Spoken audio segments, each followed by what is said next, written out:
Hello, everybody. Welcome to the Alex Aquarius After Midnight show. We're going to do stories and prayer. We're going to talk about the subject of today, which is aliens. We're going to talk about my own alien encounter, which I discovered in 2018, happened to me when I was 6 years old in 1970. I did. We're going to start. Turn that on. Why am I not hearing it? Okay, I'm okay. My monitor was off. We're going to start anyway with my own encounter. We're going to talk about, we're going to talk the other way around. There's two things here. A man that I met in 1992 in January or February told me about his encounter with aliens. He was at Roswell. He was at the Roswell cleanup. He actually cleaned up. He stood right in front of the dead bodies and he described them to me. He was in the Army. And then we're going to talk about my own encounter, which I discovered later. When this man told me about his encounter in 1992, I was like, wow, I've heard of that. That's incredible. I went home and told my wife, do you know what the bishop said to me? He was the bishop in our church.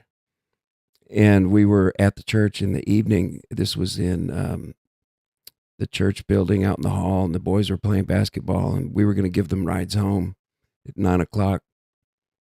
We started driving them home. And so Bishop and I are sitting out in the hallway. He was a black man, large fellow. In the Army, he was an MP, and he became a karate dojo instructor.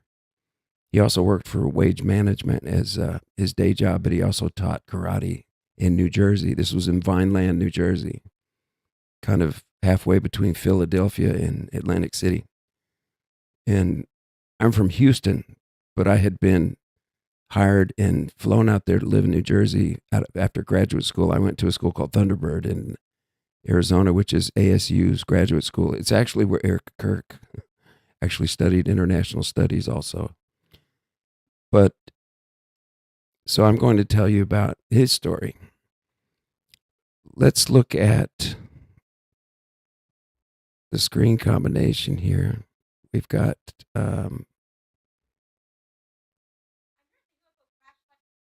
can you see that? Let's look at the screen. Hold on one moment. My source is not. Oh, I've got the. Got to choose the right Google Chrome. There we go. Okay, you see my screen now. Let's put me on there. This is a video about it. It's going to show you this site. He described it to me when they drove out there, and then I'm going to tell you the story he told me. Let's look at what this is. A short video, less than 2 minutes. Watch this. Which hasn't been open to the public for 71 years. In 1947, a man by the name of Mac Brazel says that this is where he saw a UFO crash, and along this 2-mile stretch is where they say they found a ton of unearthly debris. 75 miles from Roswell, tucked behind dirt hills and desert branches, the Erie Corona site is finally open for the public to see. Yeah. It really did happen, and I had to see it for myself. See how you can see across the desert? To get a look at the 1947 it's very flat. UFO crash site. It's almost spiritual. There's a lot of research to be done. There's not just Roswell, there's lots of UFO events. There's, lots of witnesses that you can make your own decision on. This is just one event, but this is the start of it all, apparently. See how they're in a shallow little pit area? It's my friend described that as a shallow cliff. See where this craft landed and where these. Okay. See the bodies laying there? There's one there, one there. Bodies were. I don't know if that's art because it looks different in another view. It makes you experience something magical. You can actually touch it. It's really special. The object that was found in this. Now, see how you can see across the desert there, across that long. You can't even to the horizon, barely even see mountains. This is in New Mexico. But, yeah, let's continue and then I'll tell you about that. He said when he arrived on the scene, you could see all the way to the horizon where the craft had skipped across the sand, dirt, and rocks. You could actually see the skipping spots like it had skipped like a stone until it came to rest in that shallow, cliffy pit area.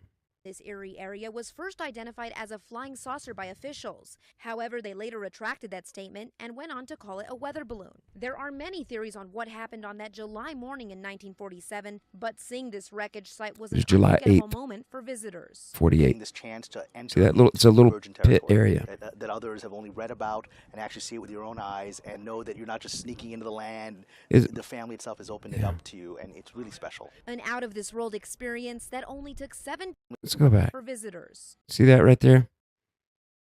See how it's kind of a circular indentation? Now remember what I just showed you, how the sand, dirt, and rocks went off to the horizon, but right here is where it landed. This looks like the road. He said they went up just a dirt path, and when they drove up to the ridge, or it looks like they came from this way, because when he made his hand movement, he went like this, like they were made a right turn. So this looks like the path they were driving on, and they came up upon this shallow cliff, and he pointed off to the left, like looking this way, and it was stuck, like probably about right here. So it had come this way, in this direction.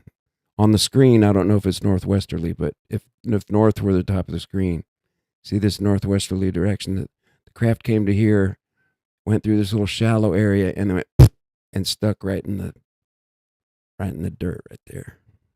Now, this was all from what my friend described to me, what I'm getting.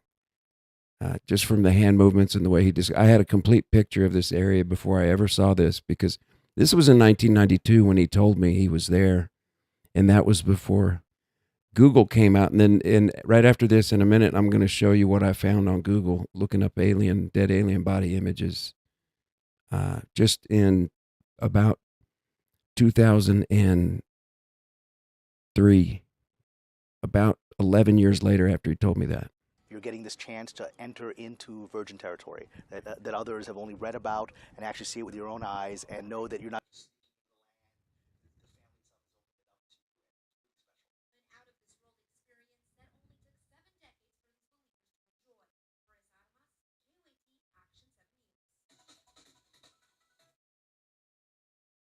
So that's what it looked like. The area and the topography around there, just so you get a better view in your mind of what it actually was. And if you're in the chat, please comment so I can see you. And hold on one moment here. I'm going to sign into my chat.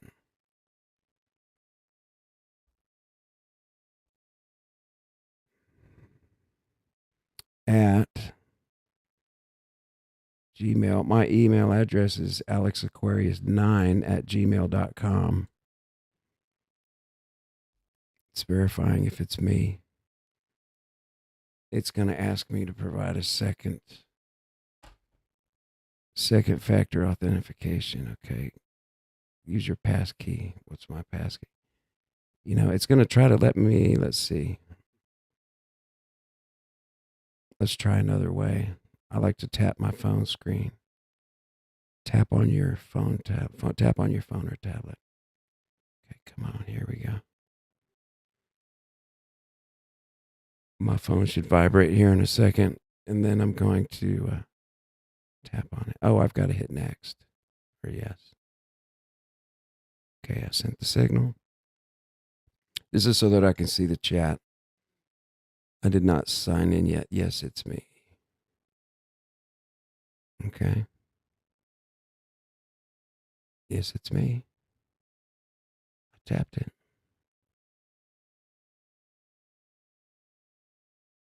Okay, now it's going to want me to get a verification code.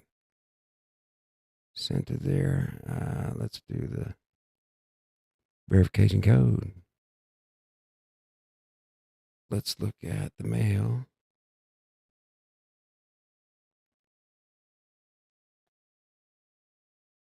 It's such a complexity just to get logged into the screen there. You're now live on your channel.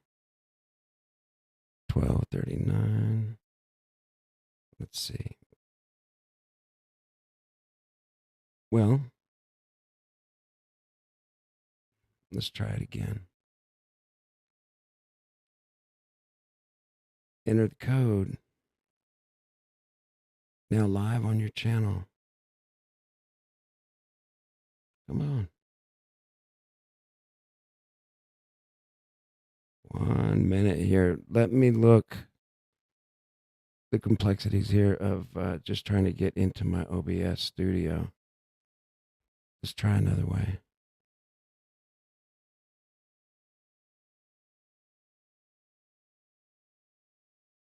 Let's go back. We're going to look at, I'm going to send it to my Yahoo address instead. Oh, there was my Google verification code. Let's look at this. Let's try.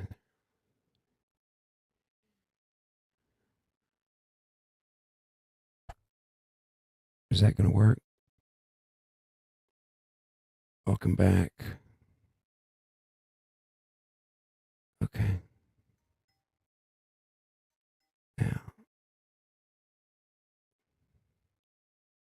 just show chat, damn it. Let me close this thing. Open it back up. The docs. When you're on OBS, you go to docs. Okay. If you're in here, try to, let's do it again.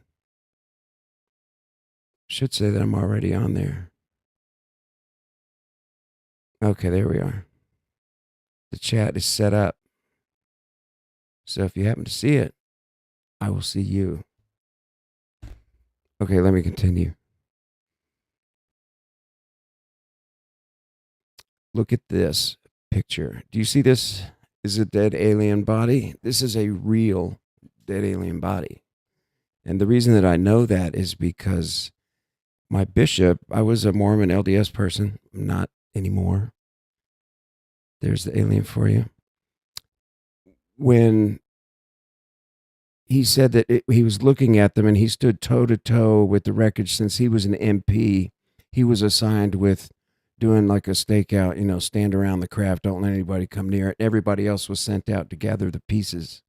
And they were looking out in the desert, gathering these pieces of, if you've heard about it, they were like aluminum foil, but they were straight without wrinkles. And then you could crumple them up. And when you let go, they would pop back out and they had no wrinkles. And they would maintain their shape. And then there were these little sticks, these little stick pieces that looked like I-beams. Like an I-beam you would put in a car or in a building, the ones that the workers walk on. When you see the workers when they're building a skyscraper or a building and their I-beam, because it's shaped like the letter, capital letter I. They said they were little I-beams, but they were tiny. And they had writing on them like symbols that looked like Egyptian hieroglyphics or something. I've also seen those symbols, and now I know what he was talking about because I've actually seen the symbols in the craft on the control panel when I sat in the chair inside of a saucer. Let me tell you, this picture of this dead alien is real. Not only do I know what they look like, but this is a Roswell crashed alien right here. Because what he said, he was telling a story that he said one of them on the ground had a burnt left cheek and it was bubbled up and it went down to his chest. And look at this. I found this on Google. I went, holy moly, this is it, because this alien has a burnt left cheek, head, and he said head and left cheek, and then down to his chest. Look at that. It's burnt down to his chest. And it's on the left side. So what you're looking at, folks, is guaranteed by me, verified by my bishop in 1992, who witnessed the Roswell crash. So if that helps you gather any more validity or verification that it actually happened, I can tell you it happened. And I can tell you his story was true, that he was there and he saw this. This head looks a little bit overswollen because remember they crashed and it looked like this one had a traumatic head injury, because I don't think their heads are that big and mushroom out. Their heads look more naturally, like ours. We don't just have a mushroom top like an amanita mushroom.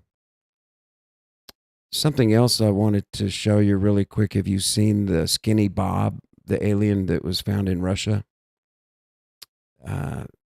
In This one? 2011, a YouTube account uploaded See 4 that? grainy videos and then vanished forever. Now that one does have the mushroomy top. From the neck here, it sticks out. I don't know if you've seen this video footage before, but this one is known as Skinny Bob because it's you'll see in the video. But watch how the muscles right here in the eyebrow move when it blinks its eyes. It kind of does look like the one laying on that. Let's look at the difference. See that? Does this one look like that one? Actually, see how the forehead protrudes out right there like a ridge on the septum, the middle area, and it goes down, curves up to the nose. Let's see. This one also has that same bony ridge that sticks out. It's not exactly the same, but just like all humans are not the same, we don't look the same, maybe. That is uncanny. I've never noticed that. They are more similar than I thought. And the eyes on this one are a little more deeply recessed. And here they're sticking out. But this one is dead because its head is swollen and it got in a crash and burned.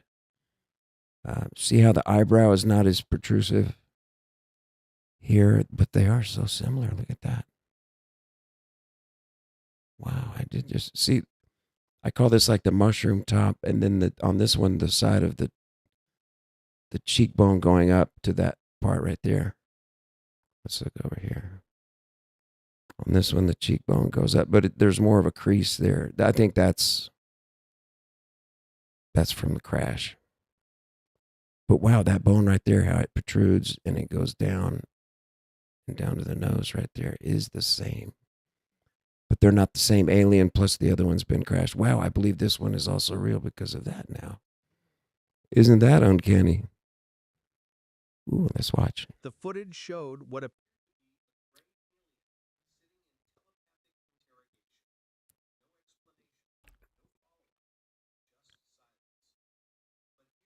4 fingers, a thumb, and 3 fingers.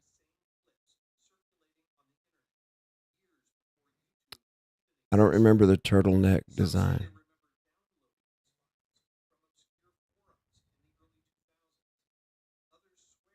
But they came to my window when I was 6.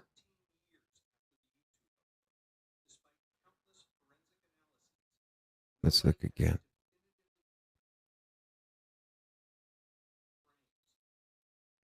I don't know if they show the dead bodies on the ground in this one from the Roswell crash. There was a video I was looking at. Let's see. I don't know if they would show that here if it wasn't Skinny Bob, but it's not on this one.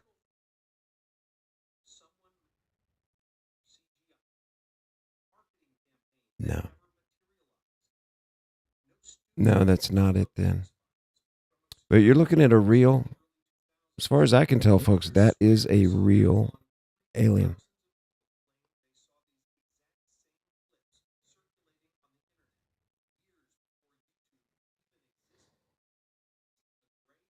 Look how the eyebrow and the eyes move when it blinks.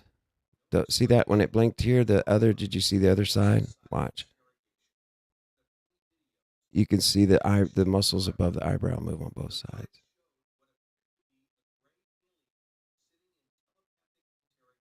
Right there. Move on both sides. Watch. Zoom. Did you see that? Right there. You see that movement over the right eye? Watch. Right there.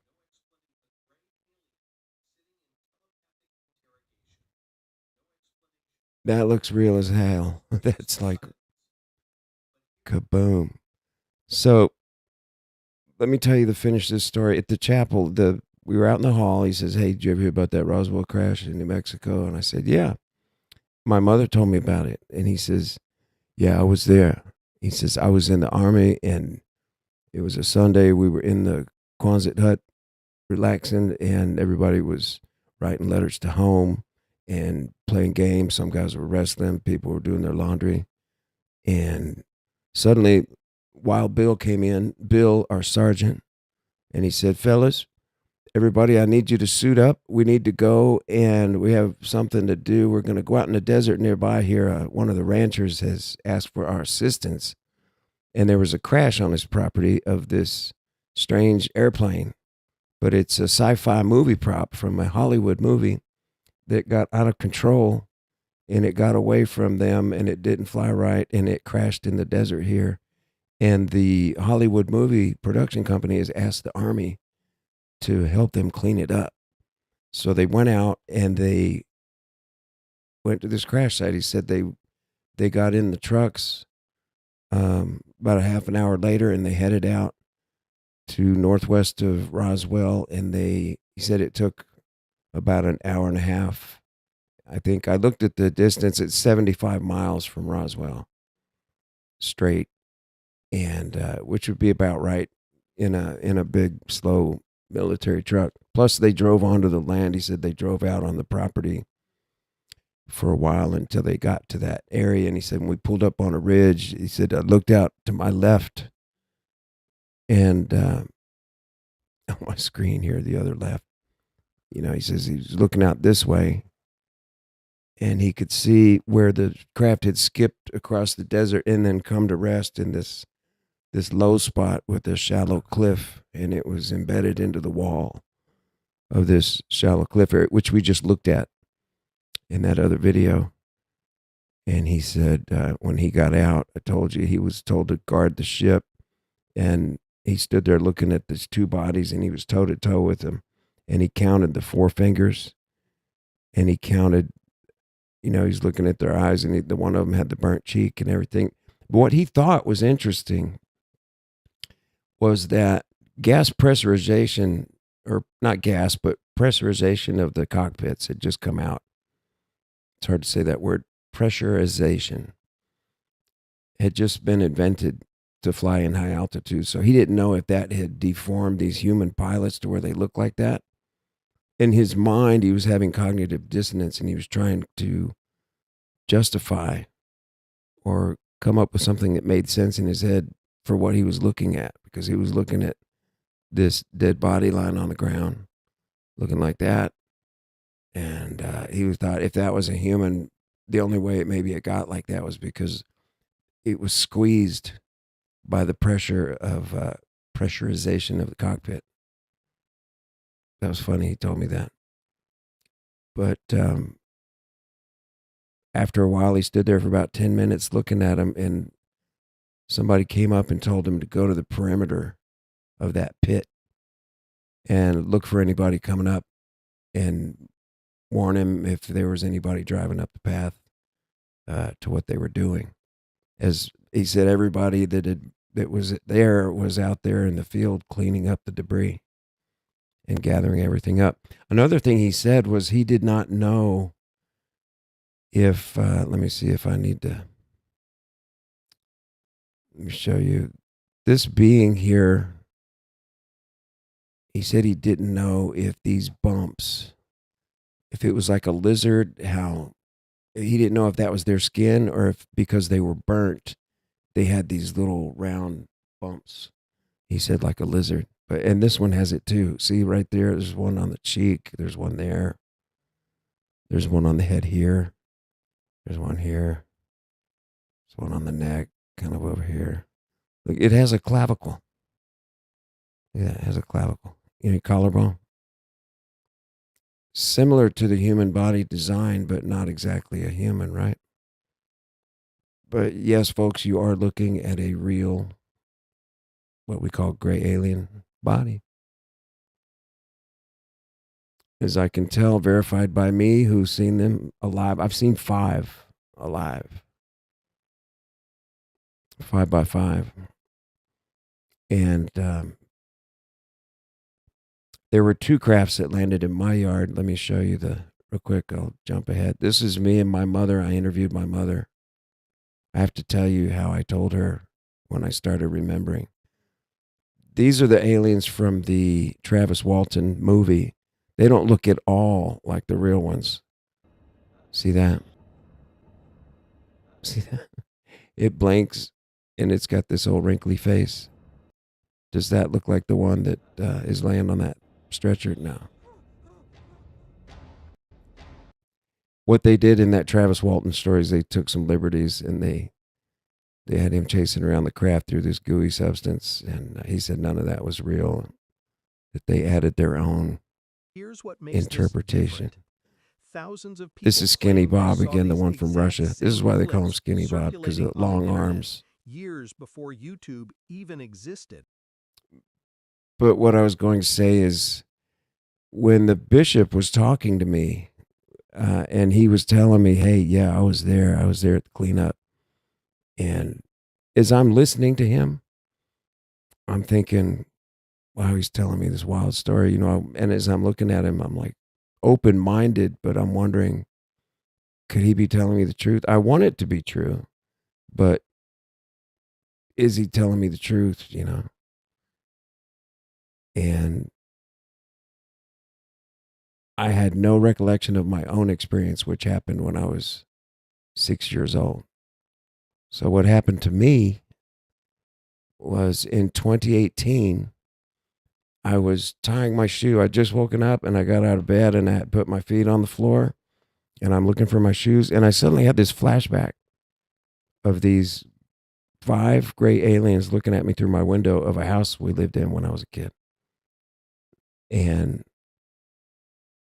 I just thought, wow, what was that?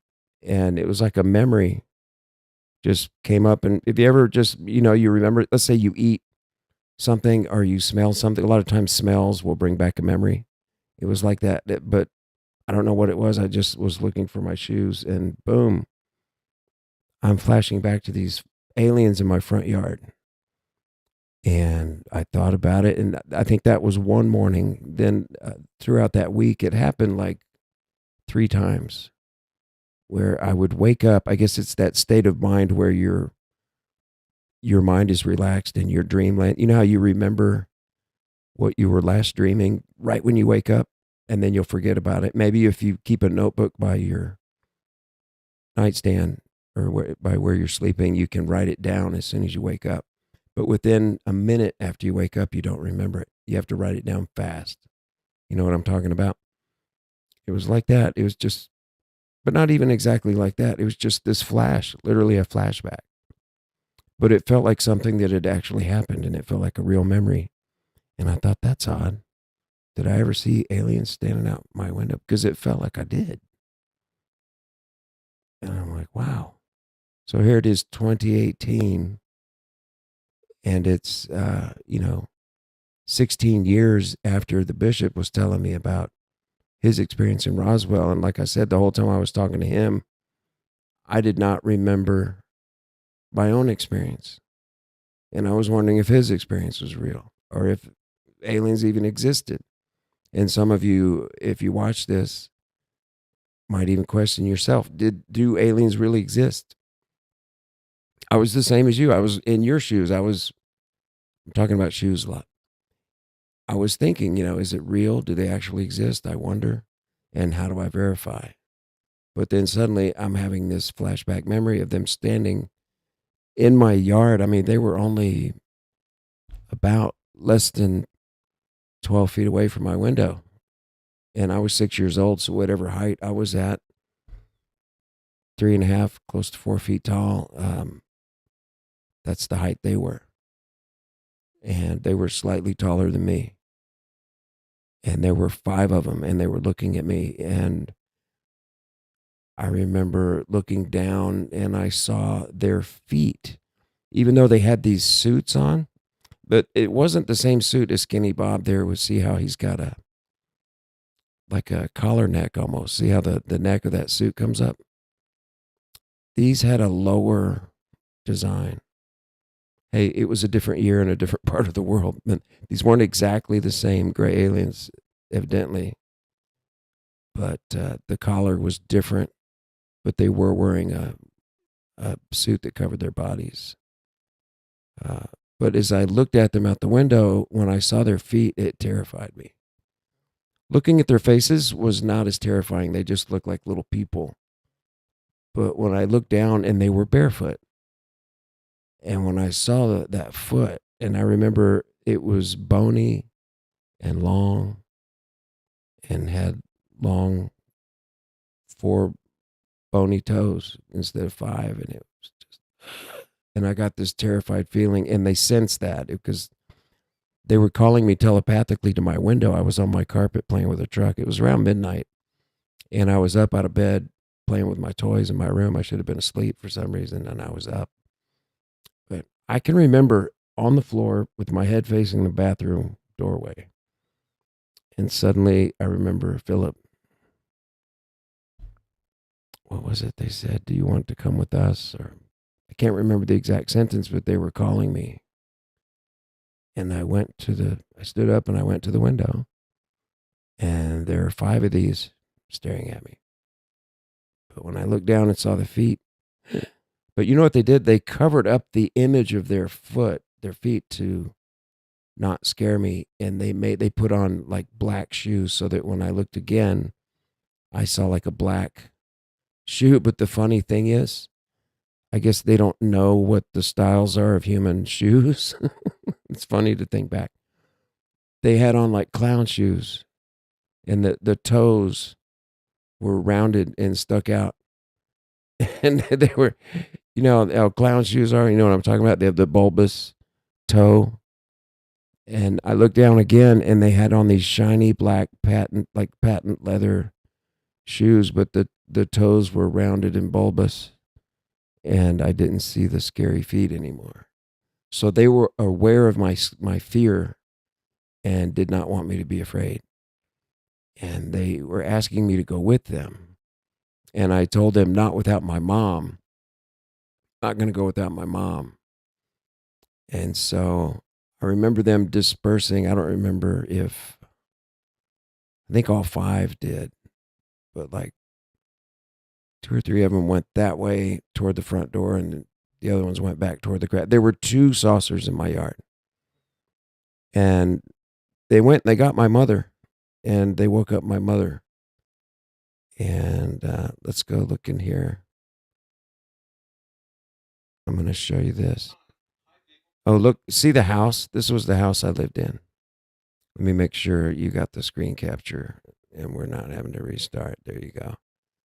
Okay, there's my mom. She passed in 2021 of COVID. She didn't actually pass of COVID. She died from the injection. She got 3 of them and her lungs swelled up and she died. Do not do the injection.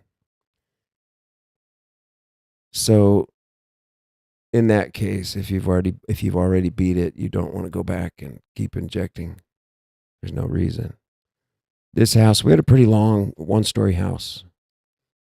And that pole right there, that's a street light. That was not there. But the craft had land right up here. See, we had a ditch up by the road. I just took this picture in 2018. But this house back in 1970, my bedroom was up here in the front, right there.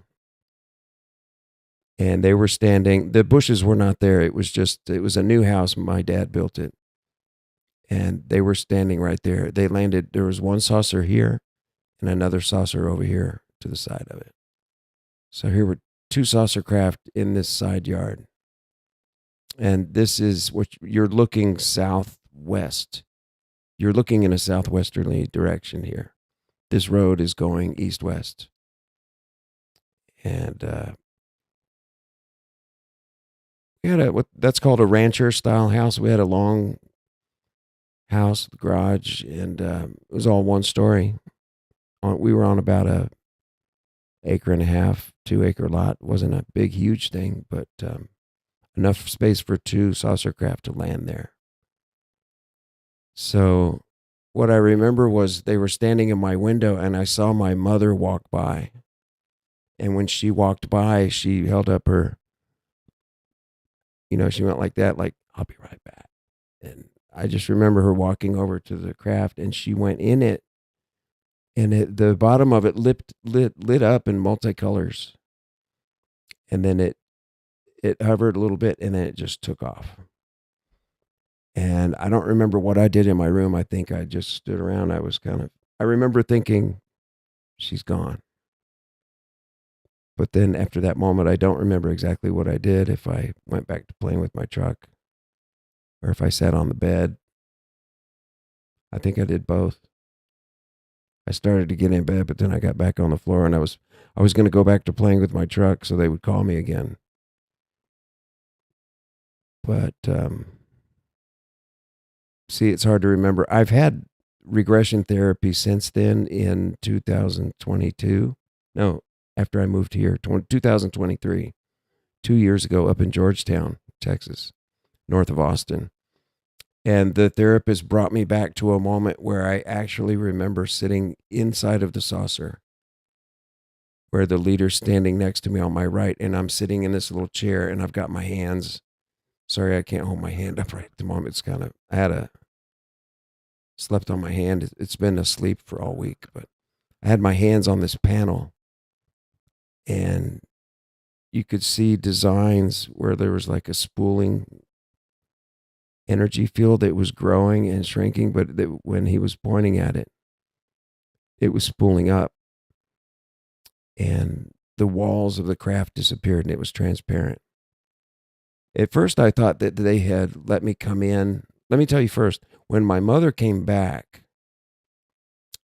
I watched her. I was looking out the window. They came back. She got out. She walked across the yard.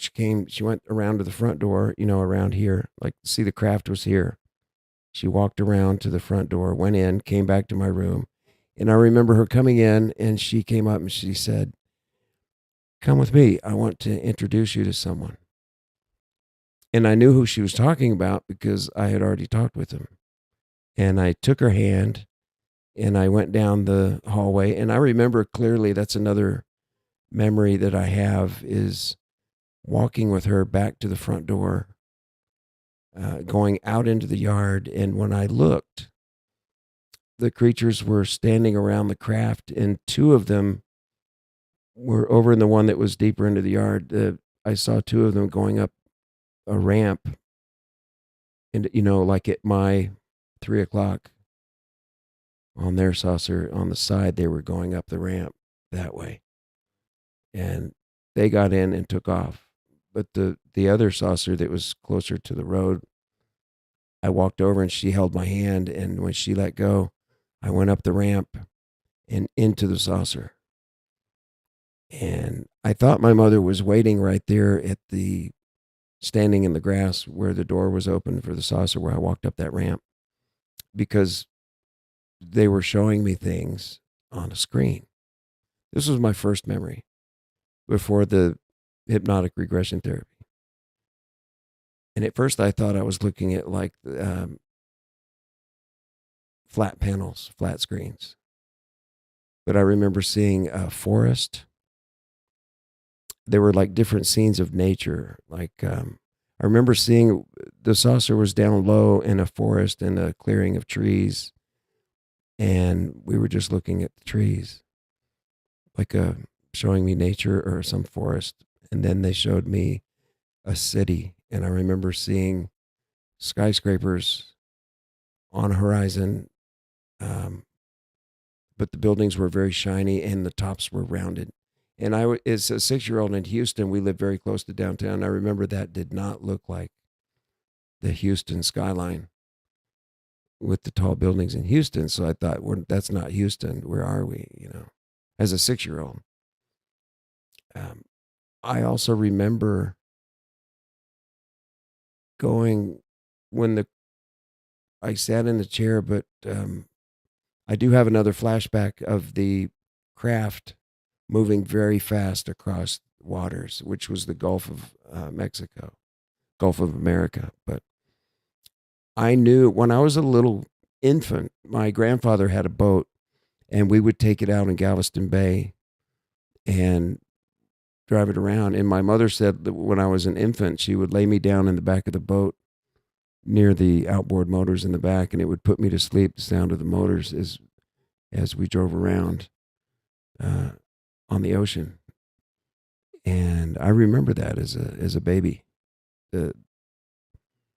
I have flashbacks of seeing seagulls, and I knew about the boat, and I knew as a child before I was in kindergarten, because when this happened to me, I was in first grade. I was between 6 and 7 years old.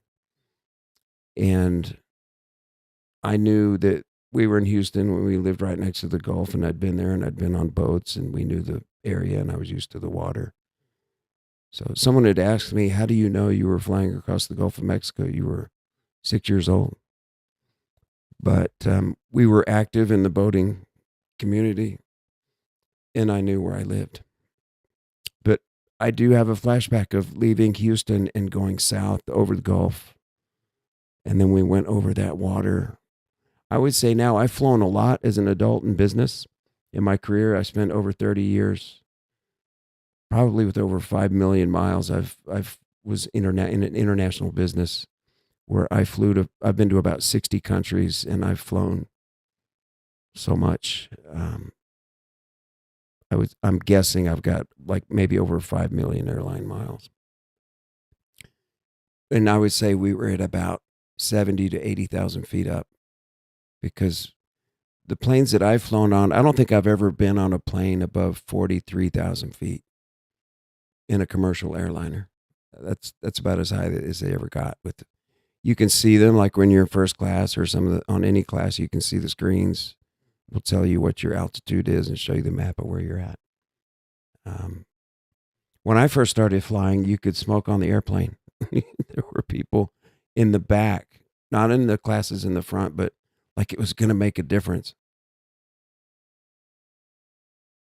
You could go to the back of the airplane and smoke. I remember when they stopped that, because I started flying in 92, and that stopped around 95, 96. But I'm going to tell you, when I was in the craft, I had this flashback of sitting in the chair, and the chair was facing my front porch inside the saucer. And so my mother would have been standing over here to my right with the door open. And then I thought they were showing me screens. But then I went to hypnotic regression, and I found out that we were actually flying. You don't feel inertia inside the craft. Like if the craft's going to go that way, you don't feel it go, like you don't feel it take off. Or if you stop, you don't feel the stopping, the braking of when it goes, and then you stop, and the movement and bounce. There's nothing. You're just sitting there, and I thought I was looking at screens, like flatbed screens. Like I thought I was seeing the pre-invention of the LCD screens and flat screen technology, but they were showing me it in the aircraft. That's what I first thought for months and months and months, maybe a year, that they had these flat screens in the craft. But then I remembered, as more and more memories started coming back to me, I realized that I was looking right through the walls of the craft, but I was looking that way and then that way as we flew. And looking down at the ground, from my experience, I would say we were over commercial airline height. We were at like,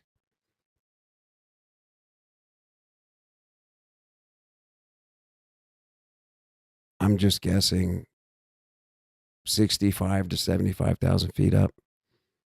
But we were going fast. And then we flew over a landmass again, which would be South America. And then then I remember those pictures, the city with the shiny buildings, and I remember the forested area. And I don't remember people or sidewalks. I do remember a sidewalk. That's why I said that.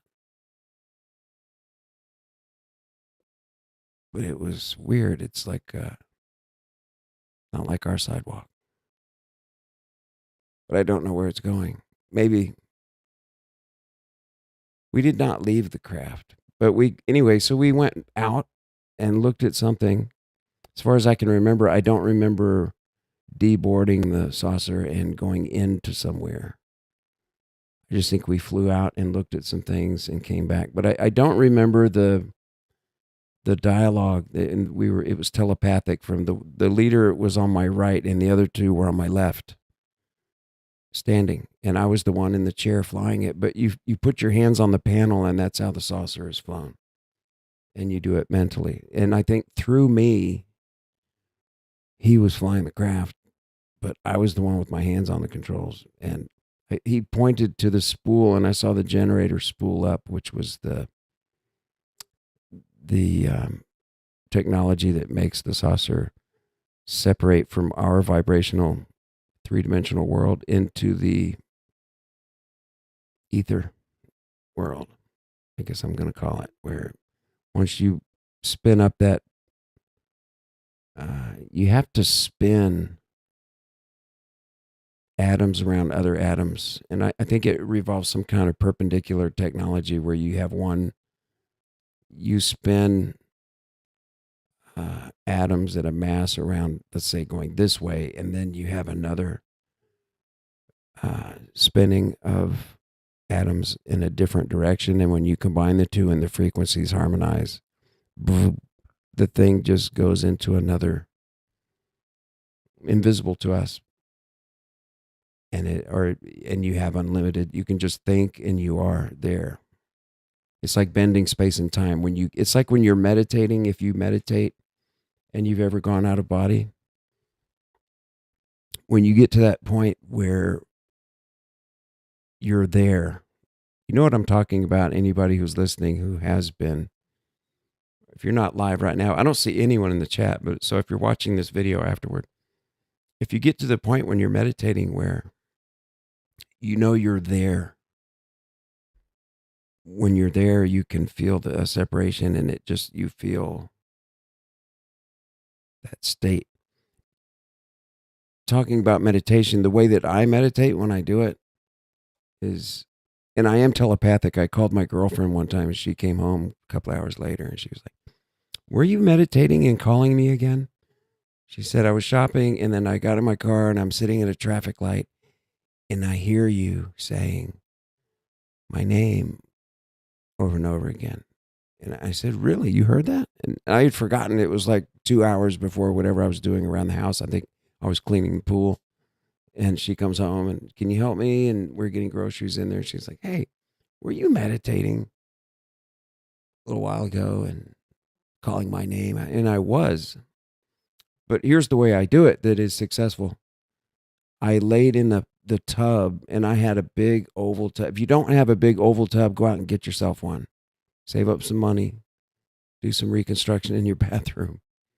And pull the old one out and put one of these in. It's taller and they sit about almost 2 feet tall. And with an oval tub, you can lay in it and put your arms out at your side and just let them float on the water with your hands and your palms extended. And you just let them float. What I would do is put my heels on either side of the faucet. And so my whole body was floating in the water except for my heels on either side of the faucet handles. And I would just lay there. And what you want to do is you want to separate from your body in a way that you don't feel your body.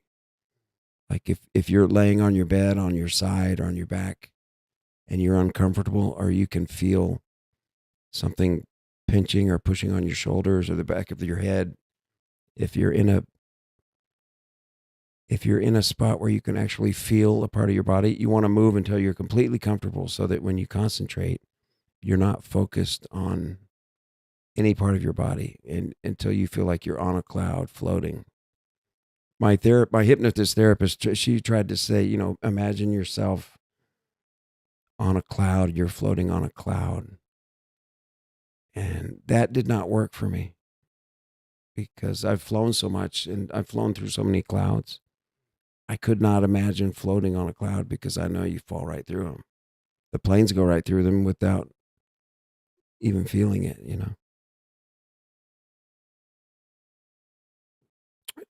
But yeah, try the meditation. Try getting to that state where you'll know when you get there. Maybe you've done this already. I'm not an expert. I try to count the only thing I do is I count to 10. Just when I'm breathing in and out, you just 1. Then you do it again.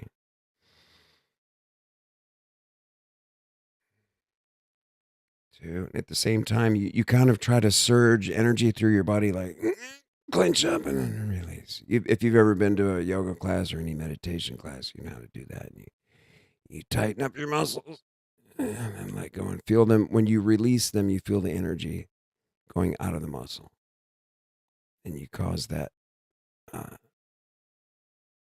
action potential in your muscles again with the nerves, and you clench it up and you let go of the energy. Do that a bunch of times. You don't even really have to count. Just keep doing it and then just breathe. But you want to count your breathing. It has something to do with your breathing. I think that's why people enjoy smoking, because somehow the smoke touches the other side, or something to do with comforting you. That's freaky to me, but it's like having your back scratched. It's like scratching a part of your inner body that you can't touch. But that was weird. I've never thought that before. But yeah, if you want to do this, just breathe in and out. Breathe in through your nose, out through your mouth. Maybe you've been to classes. You've heard the same thing I'm telling you. I can try to do it now. Breathe in. Hold your breath for a second, or 4, and then breathe out. Clench up your muscles and release them. Feel your muscles where they just are not clenched at all. But in order to do that, you clench them up tight and then just release them. Just feel your body release. I remember when the therapist would say that, like, tighten up your muscle and then release it and feel the energy flowing out of your body. And the way she was describing it, I was trying to feel literally the energy like a ghost, just like leaving through my big toe or something, flowing out of my body. What does she mean? But literally what I think of is when you clench up your muscles, when you let go, like let's say underneath your arm, your tricep, literally when you clench everything up, when you release it, try to feel your tricep sagging from the bone, and that it's not tensed up at all. And then all of the muscles in your body, they can't be tense. And you'll feel it when you get to a state where you don't feel your body and all of the tension is out. You'll know you're there. And then suddenly your mind, not suddenly, but you'll realize it. I'm there. You'll know it. Because I remember when I called my girlfriend, I was meditating, and when I was there, I thought, oh, I'm there. What should I do? I'm going to call her. So I just started saying her name over and over again. Let's say her name was Betty. Betty. Betty. Just like that, with the frequency of about that fast. And I did it over and over. And I didn't hear anything back. I thought if she was listening and we were connected, and I felt really connected to the ether, and that I had lost my body. This is where a lot of people also get, the Christians and certain people get concerned that if you play with meditation, that's bad. I was just telling my friend yesterday about this. And when I said, you want to meditate until you feel like you're free of your body, and he raised his eyebrow. He's like, what are you talking about, Willis? And I said, oh, we don't think that way. Like it's a bad thing. Like you're going to be possessed. But I just restarted my window so you can see me moving now again. On OBS in my computer, the screen will freeze from time to time, but I'm aware of it. I go in and check on it. But so my friend, when I told him about how to meditate, and I said, just the best way for me is if floating in the bathtub and everything's floating and you don't feel it, and then you just tune out. And when you let go, you'll know when you're there because you'll feel it in your mind. And then I think from there, people can leave their body. If you want to astral travel, I think in that moment, that's what I'm trying to do next. I've been meditating and doing this in bed lately, and I usually end up falling asleep. You want to get to a state where you're like asleep, but your mind is still active. Like you put your body to sleep, but not your mind. and you can separate from your body. Now, people are afraid that if you do that, you're going to be possessed. Like once you leave, something else can come in. I don't feel that way. Everything in life is like, for certain people, you are what you are what you're thinking about. If you don't have a clean life and get yourself away from books and people and friends that have you thinking about witchcraft or what else, then maybe so. But if you remove all of that from your life and you have power and God's power, nothing's going to come at you when you're in that state. You won't even think about it. And it's so clean and easy. So anyway, I was shocked when my girlfriend came home and said, "Were you calling my name?" She was at a traffic light and heard me calling her name over and over and came and told me about it. That's what I was trying. That's amazing. So the reason why I'm telling you that is I am telepathic. And when I was a child, when I was 6.5, when I had this experience with the aliens, that was all telepathic. So maybe that's what opened up my mind to be able to do it. I know how to do it because I did it. But I did it because they were communicating with me. So my first telepathy was on the floor. I think it was around midnight. Hold on. I was on the floor playing with toys. And I think on the carpet, and I was maybe pushing a truck around, and it's around midnight. I should be in bed, but I escaped bed. But I wish I could remember the exact sentence. They said my name. "Do you want to come with us?" or something like that, or come to the window.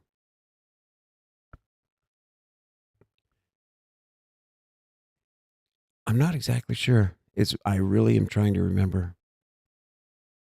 I want to go back and have the regression therapy again because I have specific questions about that moment. And I also would not mind if they came back again. I have some more questions for them. After, a life and 47, 48 years or more, 50 years of not remembering, I want to try to complete the memory of what I've got that's spotty and fill it in so it's one continuous memory and not so broken up into pieces. And I would like to remember what they were teaching me about, because if they came and found me, I want to know why they found me. One of the other things I thought about was, my dad ended up working for NASA. But at the time when this happened, he worked for a company in Dayton, Ohio, which is where Wright Air Force Base is. It's called Wright-Patterson now, but Wright Air Force Base is where they say they took the craft and they have alien bodies there. And if this is true, that might be how they knew me or where I lived. And I'm just putting together some idea of maybe how they found me. If the gray aliens exist, I'm not asking if, I'm just saying, so since they exist, how did they know where not only my house was, but my bedroom window, and then call me out to go with them? Did they know my father? Or did they know a project my father was working on? And then maybe I didn't get to ask my father when he died with dementia. And I remember asking him before he died, what did you do at Wright-Patterson? He was in the Air Force in the Korean War. And then after that, he went and worked on Wright-Patterson Air Force Base for, I think, 1.5 years. Maybe almost 2 years. Half of his time he was in Japan in a bomber squad loading bombs on planes, he said. And then he went back to Dayton, Ohio. And then when I was 6 or 7, we lived in Houston, but he had gone to Houston on the GI Bill. He was raised in Newark, New Jersey. His parents immigrated from Spain, so I'm a Spanish immigrant. I'm mixed with my mother's family, which is all Texans going all the way back, even fought in the Alamo. And then my father is a second generation immigrant from Spain, from northern Spain near Santander, in Santander. So my father was working for this company called International Research Division. I think it was IRD, out of Dayton, Ohio, which is where Wright-Patterson Air Force is. And he specialized in vibration. He was in vibration analysis. But the odd thing about vibration analysis is that what we've been talking about, when you're talking about fields generated or how it works, how your body, even like when you're talking about meditation and the vibrational states, everything is about vibration. If you've ever looked at the science of your atoms and quarks and gluons and everything flying around inside of your atoms, the relative space inside of your atom is, what is it, 99.8% empty.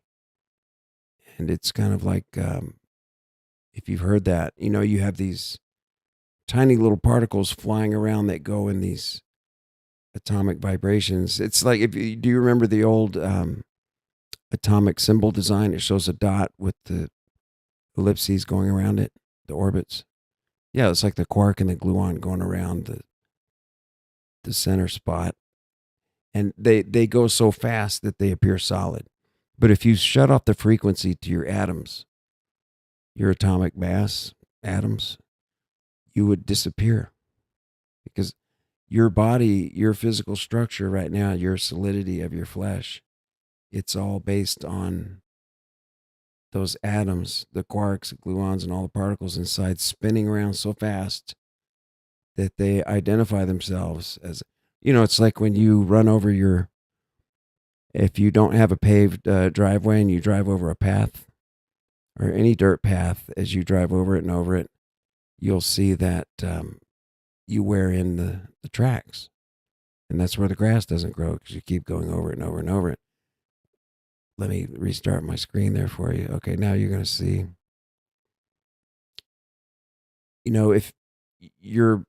If you were to look at one atom inside of your body, it's inside of it, the parts inside of the atom, which is 99.9% empty space, or even more empty space. It's all spinning so fast that the fact that you feel solid is because everything is moving so fast that it makes solidity out of speed and vibration. It's like, have you ever slidden down steps?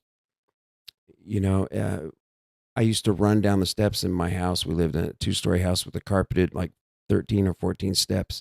And at the very top, I could practice where I could slide down on my heels, where you just go to the bottom. And like if my mom said dinner, and came out of my bedroom, and I would hold on to the rail and just go boom to the bottom and run to the table. Have you ever done that? It's the same idea. Your heels just go from step to step, right on the peaks. If you're looking at the sine wave, if you go from peak, apex to apex, and you just go right across the tops, that vibration makes you solid because it's racing around so fast. But imagine if I was in between 2 steps on the stairwell without being at the peaks, and I didn't move, and there was no more energy. If I were deceased with my feet between 2 of those steps, then you wouldn't see it. That's kind of how vibration works, why we see things that are solid. You've maybe heard that demonstration before. Everything here on the ISS that's behind me, even inside of particles that are non-carbon particles. Some of these instruments on board this ISS don't have carbon in them, right? Carbon is the atom that makes humans or any live creature. And I don't know, I guess, is there a phyla within the kingdom? You have phyla species. Is there one that does not have carbon? it's either, gosh, I forgot all my classifications. But anyway, you know what I'm saying?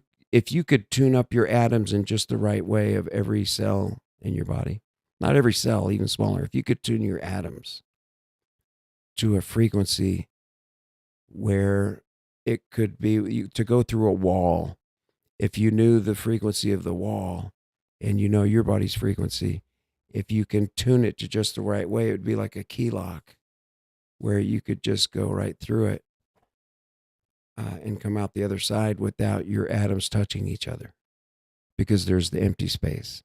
So what you would do is just line up the empty spaces. You know, it'd be like a puzzle where if you line it up, you can. Have you ever seen those puzzles where you line it up and you cross it up and you go right through, you make the pieces go through each other as an illusion? It's like that, but for real. Someone else was describing that, you know, how to go through a wall. If you knew how to do it, you can do it. I wonder if I could try my meditating state, and but see, I would have to be standing up to get to the meditative state, and then when I felt it, like, oh, I'm there, and walk forward, and I'd probably bump my head on the wall and tell myself, it didn't work, idiot. You know. But what am I getting at? I think I became telepathic because of the experience when I was 6.5. That was my first experience speaking telepathically. And that's how the creature spoke with me. Would I do it again? Yes. I have so many questions. I would like to know where we went, why they came, how they knew me. I'm only suspecting that they knew me because of my father's working at Wright-Patterson, and he became a vibration expert. My father could balance motors, giant engines like these UPS engines at NASA that went down. They found my father, and that's how he got a job at NASA. They actually looked for him, hunted him down, because they had a generator at Mission Control that was providing the backup electricity for the building. And during missions, they were losing electricity and having periods of shutout. And they did not want that, so they bought what's called an uninterrupted power supply, the UPS. And they set up a UPS system, and they bought a giant Caterpillar-type engine on a frame that ran this generator. And when the first time they started it up, my dad said the foundation cracked, and it vibrated off, and it slid into the mud and fell over. So right next to the building 31 at Mission Control. So somebody said, hey, I know this man that is a vibration expert, and he can balance engine. When I was a kid, my dad would balance motors in cruise ships and boats, and since we lived in Houston, there were a lot of ships and container ships, and you had cruise vessels and all types. And my father would go and balance. Some of these companies would call my dad where the engines would vibrate and cause stress fractures in the hulls of the ships. So when they would see the ship started cracking, and they knew that it was because of the motor. The motor was cracking the hull. So talk about a job, a strain. Like, what did your dad do? He balanced motors in giant ships so they didn't crack hulls. And I remember he had this machine that was built by this company out of Ohio. It was called IRD. And by studying, he would have these. Do you ever remember the science fiction movies when they would show the green little window of the oscilloscope, and it would make the sounds like,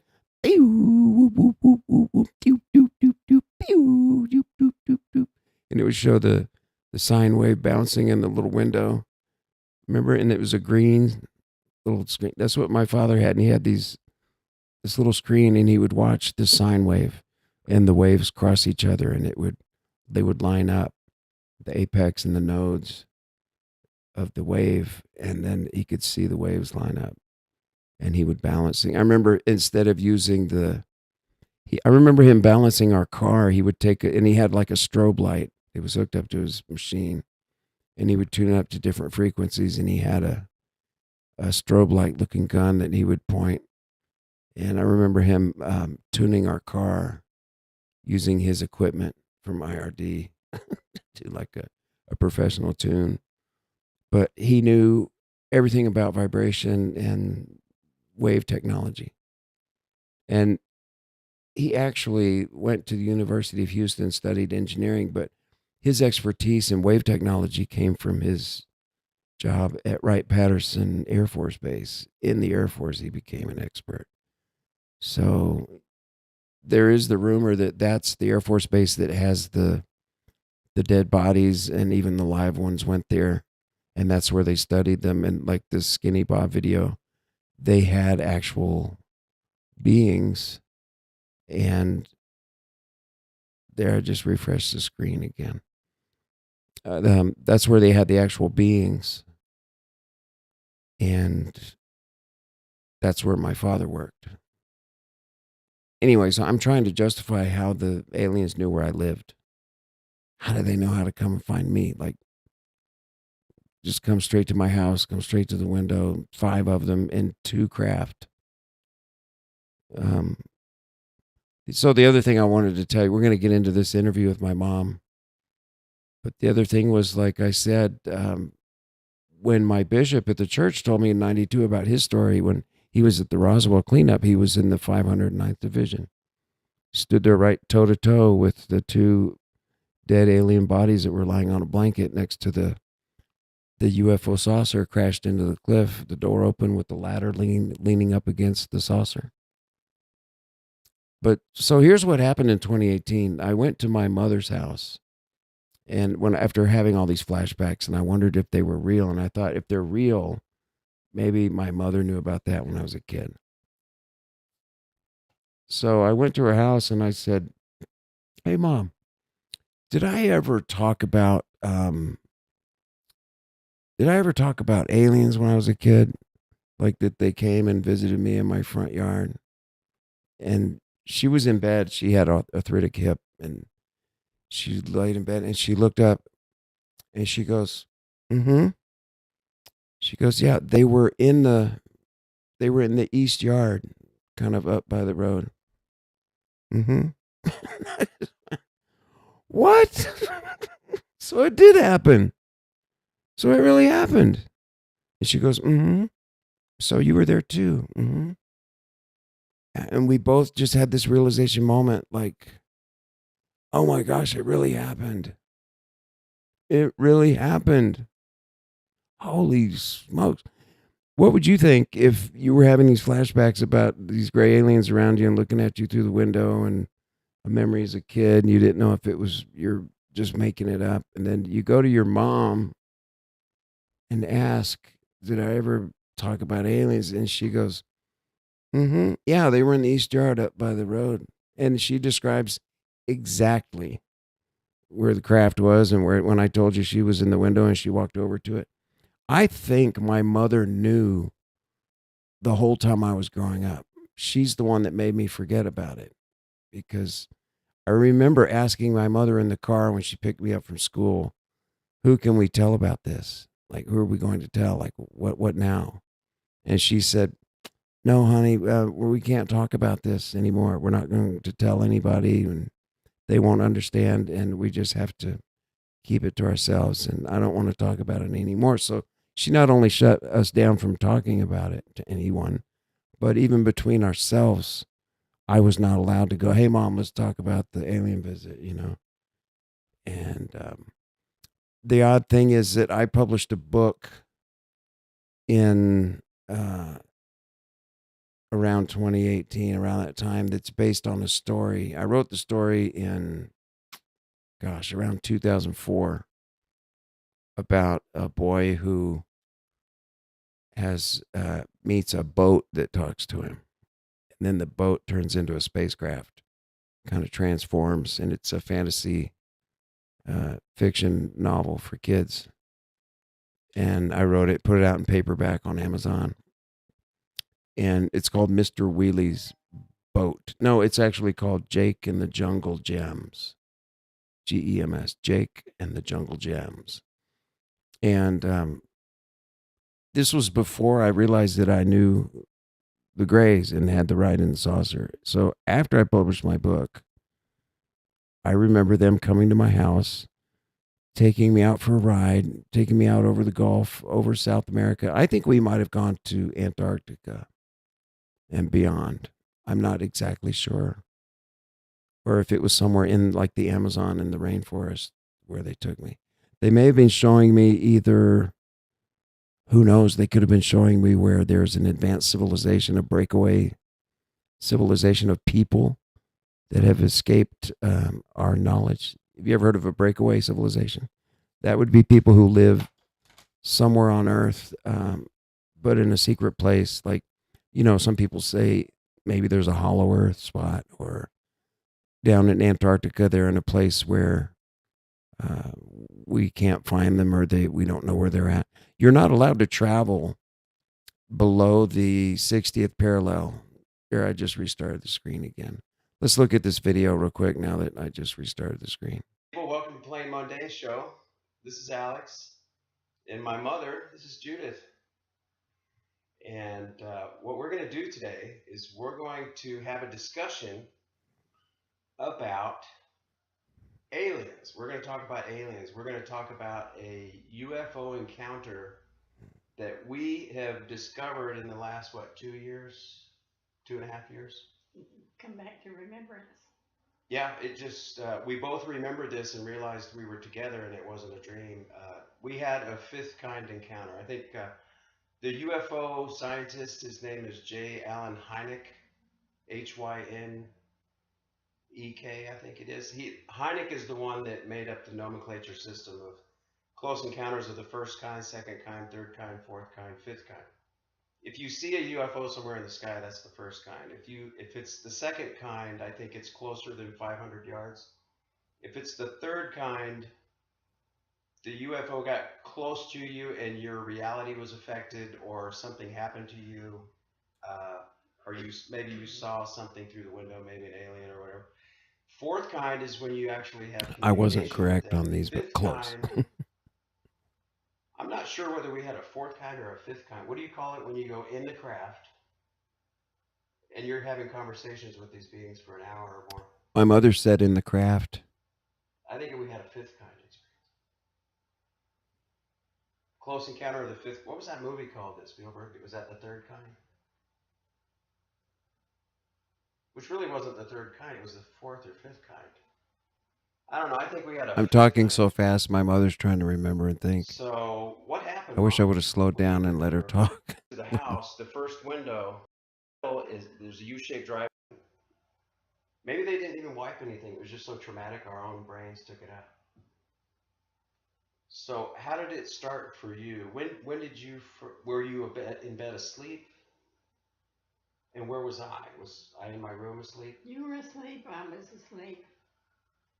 And then I became aware that these beings were right outside on the east side of the house. You knew that from being in bed? Yes. That beings were outside in front of the house? Yes. So it was telepathic. And you knew it was the east side in this side yard? So you had to have known that. We like to plant gardens. Yeah, we used to have a garden in the back of that lot, didn't we? Well, I remember there was a pile of lumber or something that was always back there, or for building a chicken house that never got built. Yeah, we were going to have a chicken house. But yeah, it was between the coop and the street right there. See where that light pole is? They have a street light now. I don't think we had a street light in the yard. No, he didn't. This occurred, when was it, 1969? I was in kindergarten or first grade. It would have been 69 or 70. If I was 5. I think you were first grade. First grade, yeah.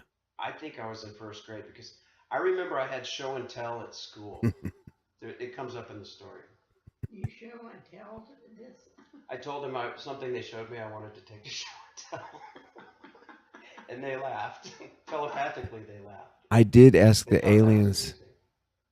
I asked the aliens if when I was done and we came back to the yard, um, I asked them if I could take the object that he showed me a wand. It was kind of a silvery cigar shaped thing, and it had buttons on it. I thought, wow, that's really neat. And I remember the craftsmanship of it was, you see a lot of things made in China that look a lot like it now, but this was in 1970 or 71. I thought, wow, can I take this for show and tell in my school? And they said, no, you may not. You cannot take it with you. And I think they told me to push a button. Push this button. One of the reason, there was a reason why they brought out this wand and showed it to me and made me hold it and then I think push a button. And it comes from it reminds me of the movie Men in Black, when they would pull out that wand and put the sunglasses on and shine the beam, and then everybody would forget. And I wonder if, a lot of things in movies are made from real experiences and adapted for the movie. So the reason how they came up with that wand that makes you forget. That's another thing that my bishop, when he said that these aliens, when he was at Roswell, what was I going to say? He said after he was in the service, he got out and he got married, and he went to see that movie, the Day the Earth Stood Still.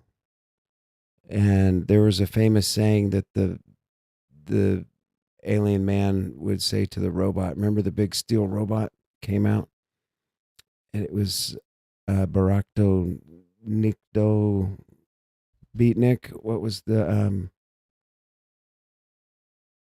let's see. Let me ask Google. What was the phrase that the astronaut said to the robot in The Day the Earth Stood Still?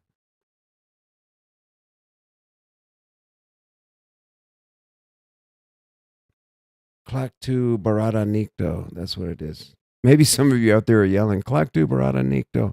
He would say, Klaktu Barada Nikto, and then the robot would move or do something. But I remember this pen or something.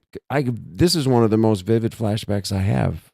The aliens right in front of me holding this pen, cigar-shaped pen with buttons on it. And the craft, we're parked because the door's open right up here on my left. And I know my mother's waiting for me. I'm ready to get off and get back to my mom, hold her hand. I'm getting a little nervous or anxious. I've been away. I think we only traveled for maybe 10 minutes or less.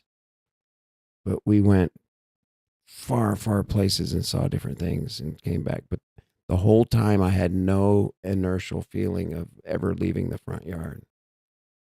And somehow I wondered if when they made me push a button, if maybe I saw a flash and that did something to my mind that made me forget. And what I'm thinking now is the fact that my mother did not want us to talk about it at all because she was afraid of, like now, if I'm on YouTube and I'm making videos about my own alien encounter, some people aren't going to like that and they're not going to watch it or think that I'm got a screw loose. Let me restart my capture. There we go again. They may not like that. So did it really occur? It's a major part of the memory is holding this pen looking thing. And like I said, though, I think the main thing that made me forget about this whole thing was if it wasn't the technology from them to make me forget, it was my mother who did not want us to talk about it, not even amongst ourselves. And I just quit talking because I remember we moved. That was in first grade. We moved when I was in fifth grade. So 4 years later, or less actually, because when we moved, I was 9, turning 10. So 3.5 years. Some parts of my memory are incongruent with when we moved to a different part of town in the Houston area, Houston, Texas. So I'm trying to remember.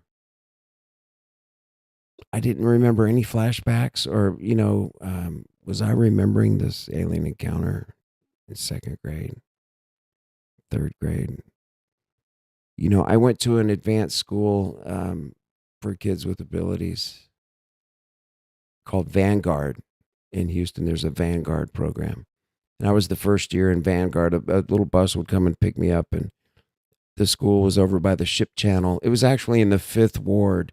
If you've been to Houston, now where all of the drugs come in from like Mexico and the cartels on Highway 59, and they go from the border into Houston, they go into the 5th Ward. That's where I went to elementary school for the advanced Vanguard program. We did not live in town there. I lived on the outskirts of town. I showed you the house where my mother was in the video. There, this house on the property. That's not the 5th Ward. The 5th Ward is downtown inner city Houston. And what I was showing you is property where my father built a house. So we had a little bit of a different background than your typical. Right here. I took this photograph in 2018 when I drove by. Before I was going to the home where my mother was living at, and I stopped by the old house. I've always had a magnetism toward this house, because even after we moved away from here when I was, we moved away from here when I was 9 years old. But even through my, after college, even when I got married, and my wife was from Arkansas, Mena, where the cocaine running was coming in. We drove past here, and I remember parking in front, and my kids got out and played in the ditch, and the people came out of the house like, "Who are y'all?"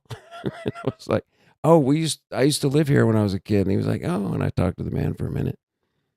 But I've always been drawn to this house to go back in exactly this part of the yard, and I didn't know why. I would just come back and just had to look at the house and the property that I used to live in, because I knew that some spectacular event occurred there or something in my mind. It was a subconscious feeling or need to go back and look at that house. Isn't that weird? So I didn't know why.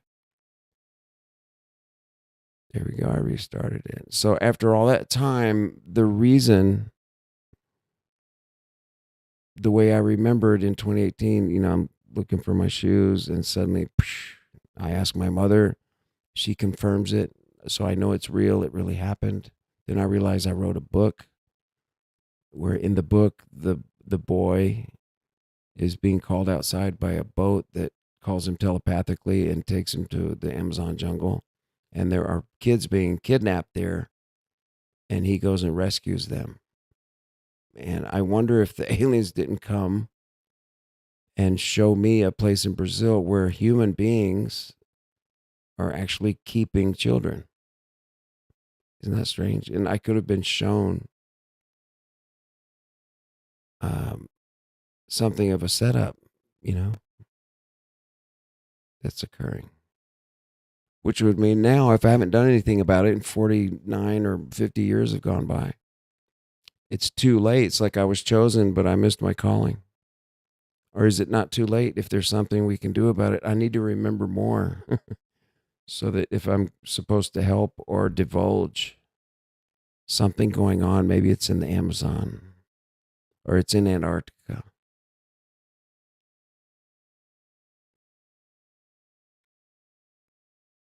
I know it was somewhere south because that's where we flew. I knew enough in first grade to know we flew very fast across the ocean, the Gulf, and then over landmass. And then I remember a forest and some trees. And then I remember a city with shiny buildings that had rounded tops, and realizing that's not Houston. And I don't remember the dialogue, what they were telling me. I don't remember getting out of the craft anywhere and getting back in. It's like we just went on a ride, like you're on a roller coaster ride. You just see what you see and feel what you feel. And when it comes back into the station, you get up and you get off. And I remember going back to that's another part of a flashback I remember very vividly is holding my mother's hand with my left arm and walking back to the porch right over here. So, walking from this part of the yard up by the street back to the porch of the house and going in, that's where the scene closes and cut. That's where it all stops. But I would like to remember that whole event more fluidly in my mind and actually remember what the beings were telling me. What was the narrative? Were they telling me, to make, let's say, a movie plot that would go along with my book? There's a ring where they traffic stoplights and green lights I'm trying to confuse the dialogue here so I don't get a flag because I said the T word.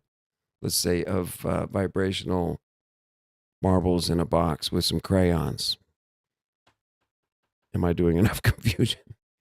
You can't say that word. You can't say the T word. Let's say if there was some type of movement going on of people of a lower age into a unit that would be managed by people who can't say the T word. It would have to be by people who maneuver people of a low age into maybe some type of travail that they do, of which they are not in line with or agree with or want to do. Yeah. So was it to show me where this place is at? Because I remember we flew out and we went to,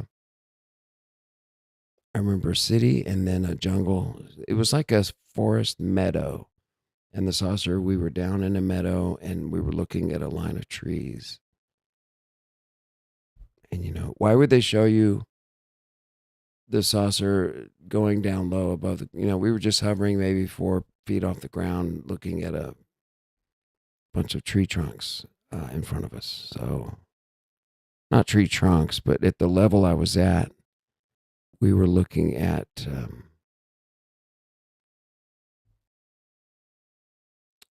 just the tree line in front of it. You know how they say you can't see the forest for the trees?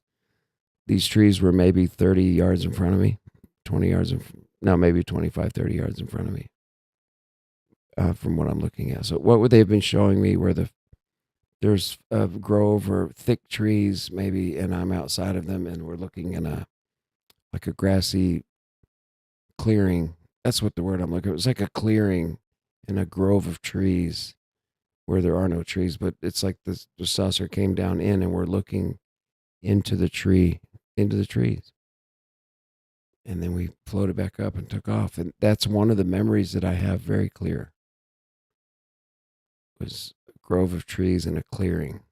I've been looking for the words to describe what I saw. And then after, that clearing and we get above the treetops, from there I saw a city with shiny rounded top buildings that did not match the Houston skyline. And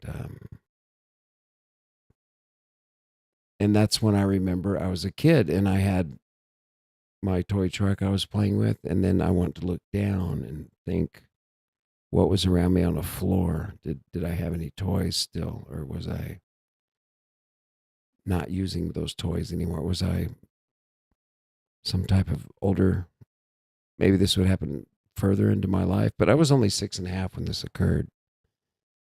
And why would they pick me? So I'm trying to figure out why they picked me. Did they know my father? Or let's say it didn't have anything to do with Wright-Patterson Air Force Base and my father in some kind of program he doesn't remember and learning about vibration and things that he did in his career. Let's say it has nothing to do with my father or his career or what he was shown. but it's just purely mine. And they just know me because, my spirit, I remember, or I've been out of my body. I had a death experience where I was out of my body. And I remember coming back to the shower where I drowned in the tub and looking down and finding my body when I was floating above it, and went back into it. So I know, but I went places in that experience also. I've had a lot of experiences in my life where, that's why I call myself Alex Aquarius. We're in an area where the sign has changed. We've gone from Pisces to Aquarius. And so when you change, every sign on the zodiac is about 2,100 years. Was it 2,150 years? If you divide the number of years, which is 52,000 years divided by 2,150? So I think one of the great leaders of the world was taken to Giza.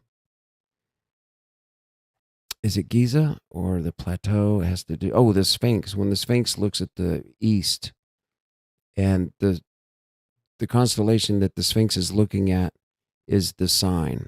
So like right now, when the sun comes up, the Sphinx is looking at whatever constellation is behind the sun in the morning. And right now it's moved from Pisces to Aquarius. So I made my channel named after Aquarius, as in pouring out water. The symbol is a man pouring a pitcher of water, and water represents knowledge. And I'm pouring out the knowledge to you. I've had a lot of experiences in my life. I've got a lot to share on other late nights with you. So that's it for tonight, folks. Let's end with a prayer. And thank you for coming. I love you all. And let's get this channel going. I haven't seen anybody in the view count or the chat yet, but I'm not perfect in running this thing yet, and I'm having technology issues with the screen freezing, and the English language pronunciation. And I'm tired right now. So, Heavenly Father, please bless us, watch over us. Anyone who finds this video has been listening to what I'm talking about, may they be in harmony with thee as I am, in wanting to share what I've been shown and the feelings that I have toward humankind, and those things that we need to do, things that will help us to be in the right vibrational state, so that we can be in tune and receive revelation and teachings. And it's like a radio station, Father. If we're not tuned in, we're not going to receive the things that thou would have us have and receive, which will help us. If you're not listening, you can't hear. We recognize that, Father. So please bless everyone that is listening. And those who have tried to reach out, please help them to achieve that spiritual state, so they know that, for example, meditating or trying to remember and focus, may they be blessed while doing that and reaching out and branching out and trying it.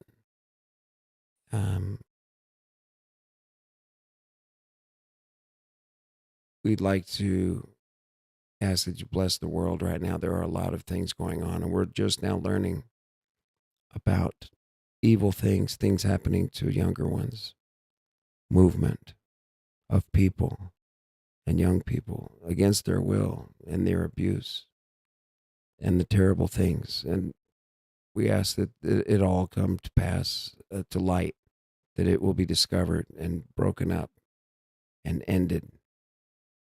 And we want to end it all, Father, and help us help you end it all for once, so it's not on earth, so we don't have these vampiric people successfully right now with networks moving humans. Please help us. And amen. So thank you for coming, folks. I will see you tomorrow night after midnight, usually between 12:15 and 1 a.m. Central Time in the United States is when I start.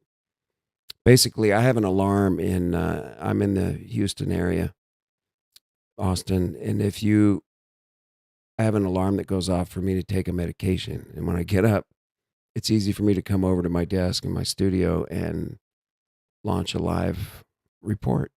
So I go over what I've been in my desktop. I watch a lot of YouTube. I'm an investor. I trade with cryptocurrency, and I'm partially retired and disabled, so I can watch a lot of YouTube. And so that's why I'm starting my channel up again. And I've had my Alex Aquarius channel. If you look at my older videos, I have videos of my mother being interviewed about like the one I showed you. You can go back and watch that video with her about the aliens and the interview of what she remembers.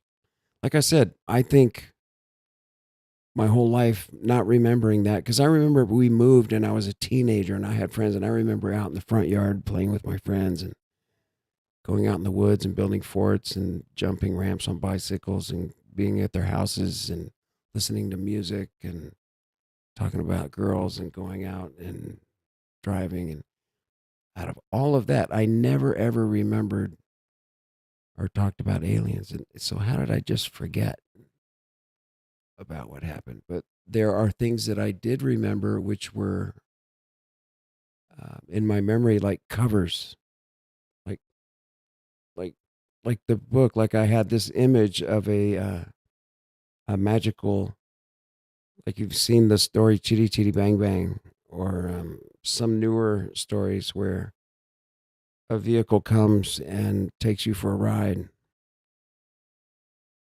and you have it in your memory. You know, it actually is the theme of a lot of movies and stories.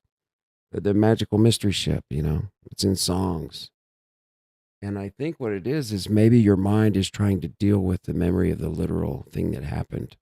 So you make up a fictional story. Like I like I liked boats, and I think this boat came to my front door, and my mom would say, "Hey, your friend is here," and I'd go out and talk to this boat, and I would sit under it, and it was on a trailer. it was on a three-wheel trailer.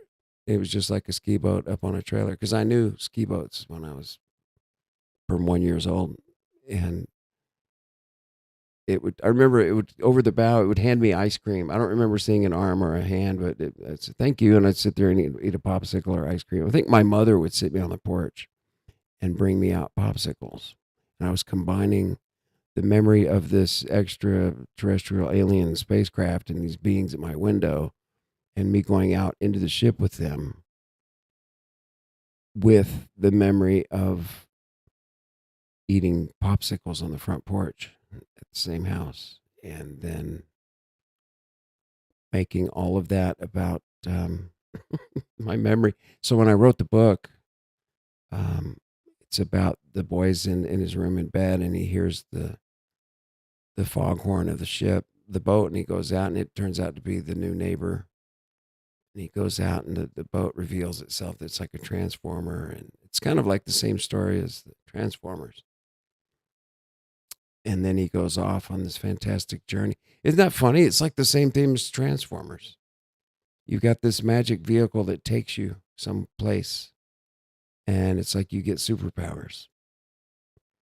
But in my case, I don't know if they ever came back, or if I went anywhere or did anything. Who knows? I could have saved the world. I just don't remember.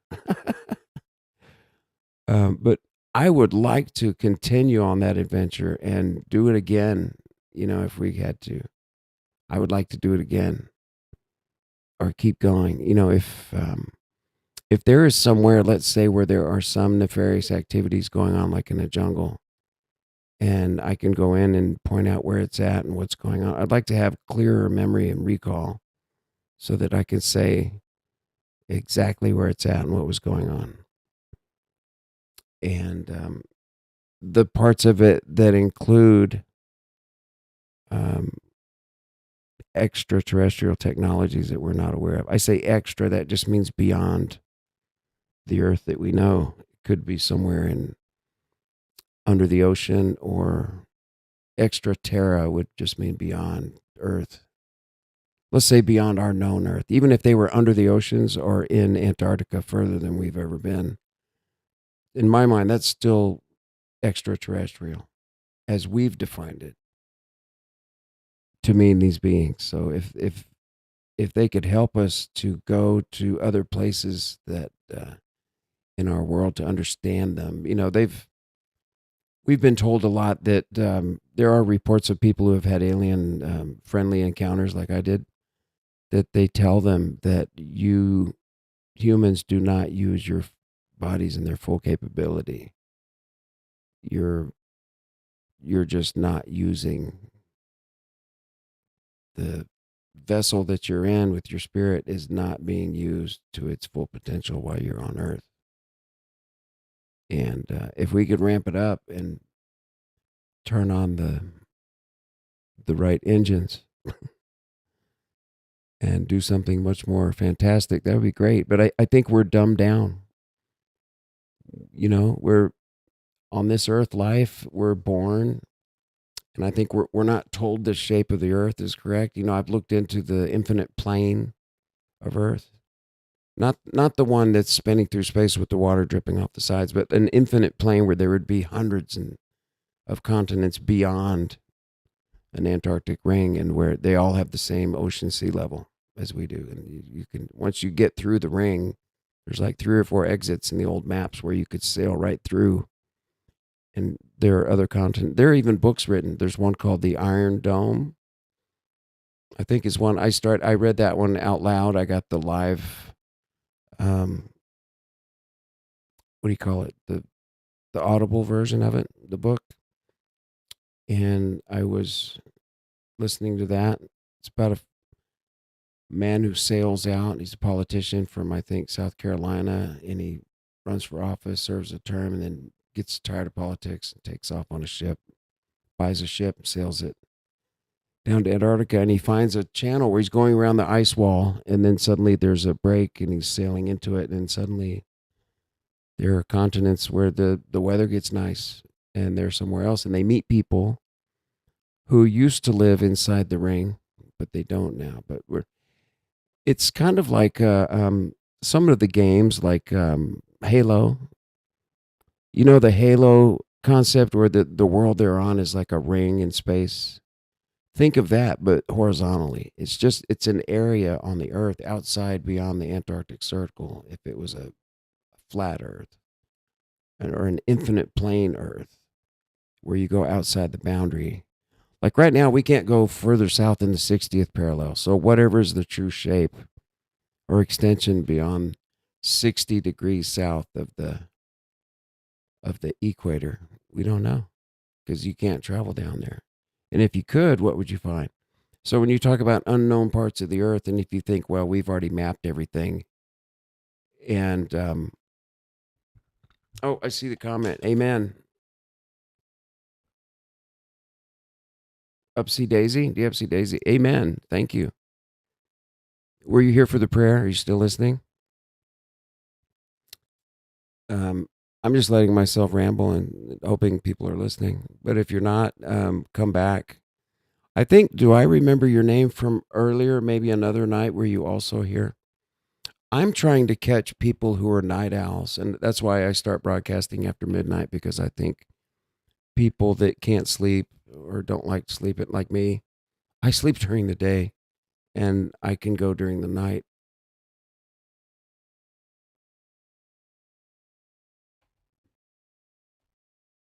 So my main endeavor or intention for this video, at least tonight, let's say overall for my whole channel, Alex Aquarius. Aquarius is the one who's pouring the pitcher of water out to the world. Water represents knowledge. God revealed that to me, and I just know that. I don't remember that I've ever read it. Water is knowledge.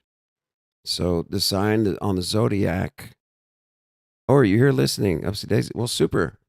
Thank you. Great. Yeah. This is my first interaction with the listener live on my channel. This is my 8th episode, and I've been just talking into unknown space. Where are you at? Is it Upsy Daisy? D, is that your first initial, I guess? It's not Dupsy Daisy, is it? Have you seen me before? I used to broadcast on my channel back in 2017. I started, and I had this other laptop, a Windows laptop. Right now, I'm on a Mac OS, MacBook Air, and I used to live right around where my father worked at Mission Control, and I've got a lot of videos there where I'm right at the space shuttle, on the property where the park is. I lived about just yards, less than a half a mile from the entrance to NASA Johnson Space Center, where the condo was, where I lived. And my mother's, when she went into nursing homes, I moved into her condo while I was helping her in the nursing homes. And so I had this experience where my father worked at Mission Control, and I lived, but at the same time, I'm awake and aware that we most likely did not go to the moon. And I don't think that any of the launches of I don't think there's anyone in a rocket whenever you see a rocket launch. And the whole space program, when they say there's a rover on Mars, I just don't believe that, because it's so bizarre. Dubs is your last name. Sounds like Doopsy Daisy. You're in Northwest Kansas. Oh, nice. So we're in the Midwest. Same time zone. Well, thank you for coming. A lot of times, when this week I just started broadcasting again, and I'm having trouble with my broadcaster. I wanted to start earlier, like right at midnight or 12:15, and then suddenly I can't log in. I can't get the chat set up. The microphones won't show up on the sources menu. I don't know if you've ever run OBS.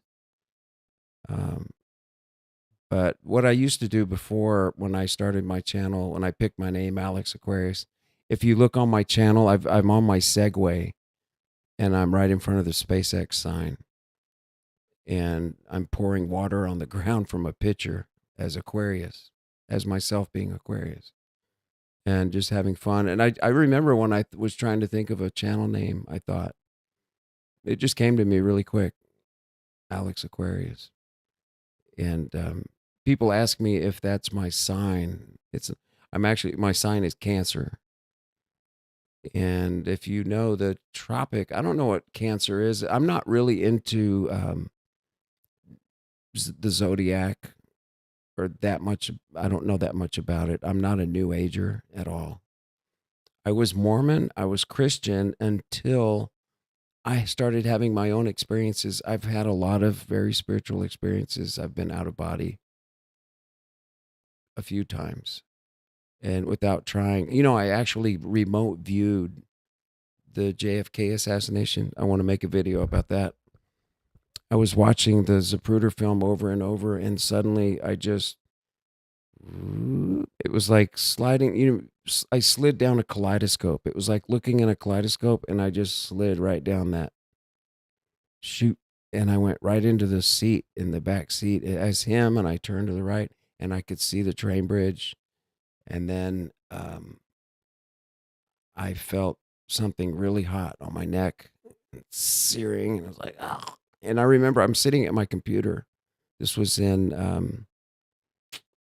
where was that? I was in McKinney, Texas. I was sitting at my computer, and the year was 2012. Yeah, it was 2012.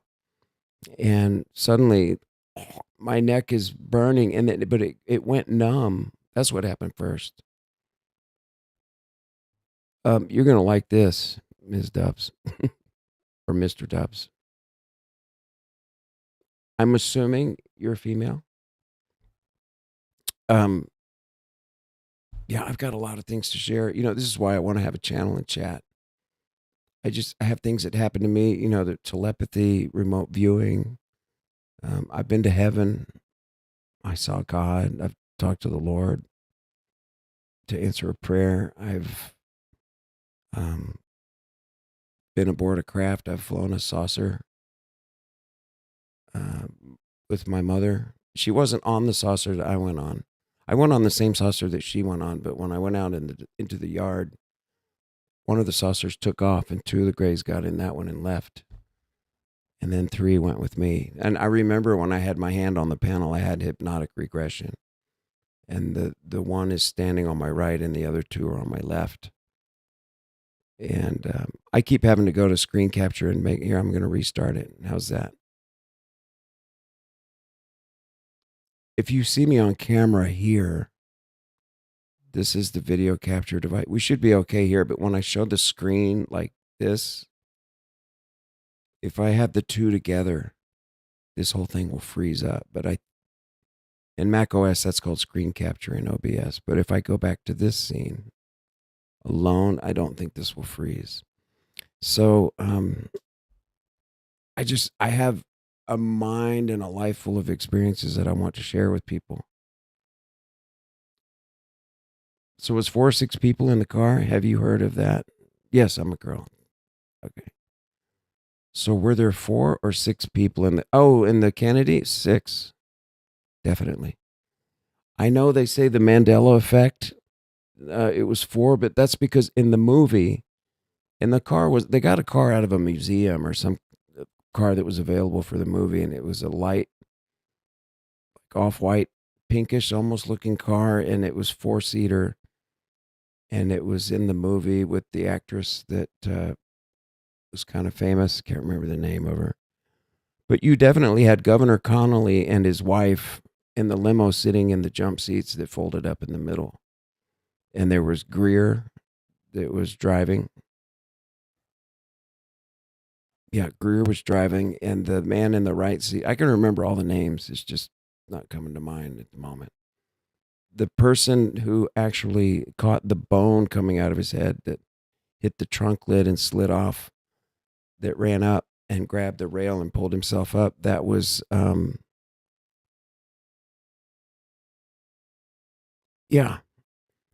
So many people say, oh, Mandela effect, that's what it means. Everybody remembers something different. But it was definitely 6 people. It had to be 6 people. And that's not questionable, really, because Governor Connolly was in the limo. And they did like 3 or 4 stops that day, and they were in Fort Worth. And they had one earlier, and they had another one scheduled for later in the day to go to another part of town. And they were hopping around by plane. Can you imagine? They were loading the limo up and driving it onto the plane and sitting down, and they were in Fort Worth, and they arrived in Dallas at Love Field, and then got out and did it again. They say that Jackie received, I think, white roses or pink roses, but when she got to Dallas, she got the red roses. But I actually believe Jackie was the one who shot him. One of the people that shot him. Have you heard that? Because here's what happened. This is another story. You know, I told you about my friend that was a bishop that was at the Roswell crash. I don't know if you were here from that, but it was in 92, he said, hey, you ever hear about that Roswell crash that crossed UFO that crashed in New Mexico? I said, yeah, I was there. But then on the Kennedy assassination, I remember I was telling you about sliding through the kaleidoscope. It was in 2012, and I was investigating the Kennedy assassination, and I kept rewinding the actual clip of the Zapruder film over and over. And I'm trying to look in the car and see who's doing what inside of the car. And I started to focus on Jackie. I thought, let's see, what's Jackie doing? And I'm looking. And then suddenly I slid, like I went through a kaleidoscope. I went into the car. It was just after dusk. It wasn't late.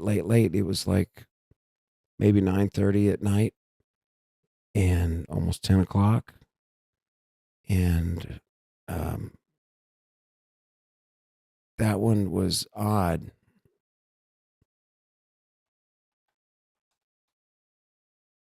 or the driver did it. Yeah. You heard that Jackie did it? Because here's what happened.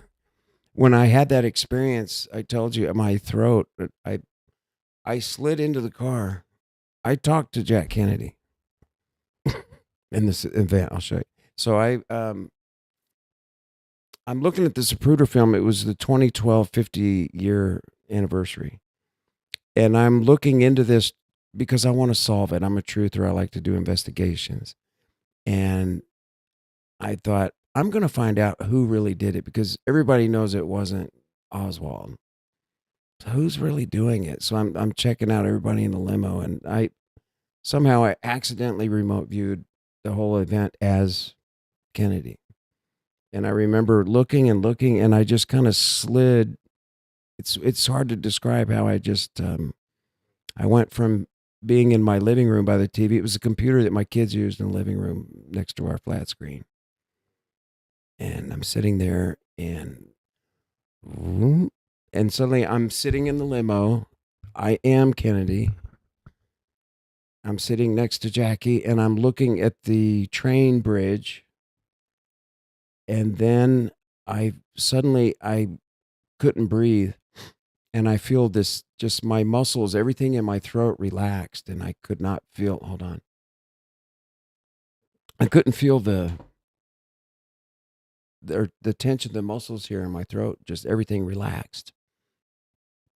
And I was like, I couldn't breathe. Everything in my throat just relaxed. All the muscles relaxed, and I couldn't breathe. And I'm like this, and I'm thinking, what is going on? And suddenly it burned, and there was just like just a sharp pain, burning pain. And then I hear right behind my shoulder, like just standing right behind me, I hear Jack Kennedy standing right behind me going, yeah, my throat was cut. And I know he's right behind me, but I don't even look and go, what? Or anything like that. I just immediately, I thought, okay, hold on here.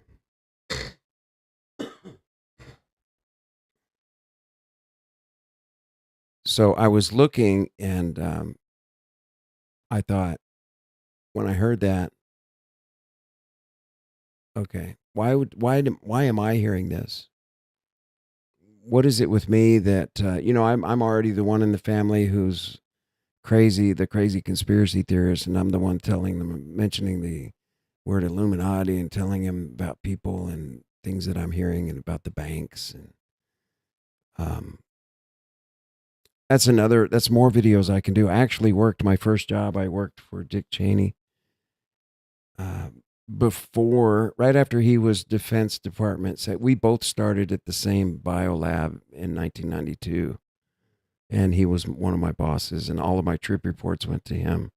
And this was before he worked at Halliburton.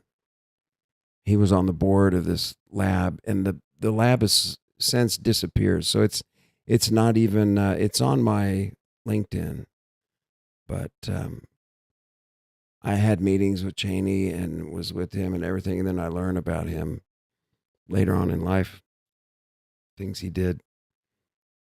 But so anyway, back to Kennedy. So Jack Kennedy's standing right behind me, and he goes, "Yeah, my throat was cut."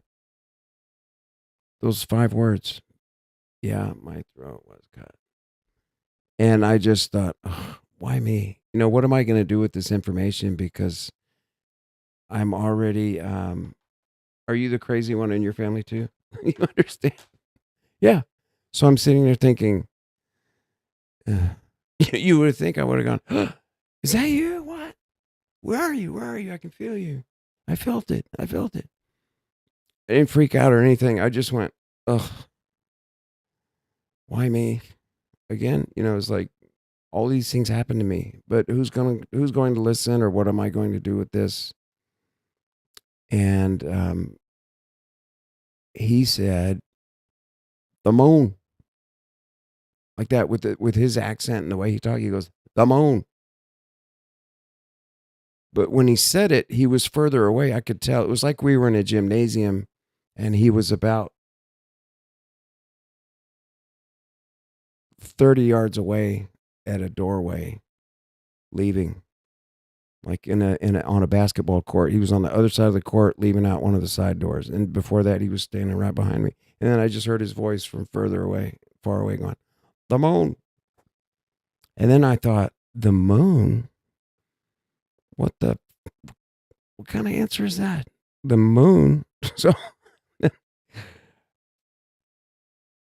I thought, so the reason why I got into the limo and felt my throat being cut and saw the train bridge is because of the moon. And I'm being told this by the person who was cut, as I am the person who's being cut. Just wild stuff. And, but I figured it out. The good news is I figured it out. First, the assassination and why that happened to me, I think it's because my age, I'm 61.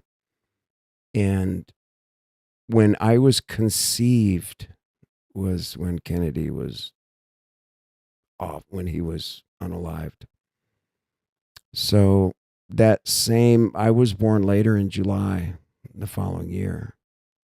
So I think we were coming and going through the moon cycle at the same time, where, I think literally the souls have to wait when they have a chosen family or they're assigned to the embryo in the womb where they've been conceived.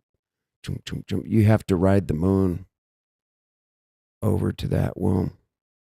And I think we rode the moon together, where he was going and I was coming. Or maybe I'm a part of him that came back in the loop. I don't know. Maybe I'm him reincarnated. I don't think that. I would think I would have more memories of the family or something, but maybe not. But how would I know? I'll tell you one thing. My whole life growing up, I remember as a kid growing up with the black and white TV and seeing I remember watching the moon landing when I was 5. And I remember seeing Jackie Kennedy on TV, but I never liked her. I never liked her. I remember just seeing that lady with the funny hat on in the limo. And actually, we didn't have the Zapruder film then, but I just remember seeing news clips or whatever. I saw her in the newspaper or with her family or any kind of memorial thing. I just always thought she looked very funny to me, and she wasn't pretty at all. And I just didn't like her. It was just, for some reason, of all the people in memory that stood out as a child of celebrities or people in current events, I never liked Jackie Kennedy for some reason.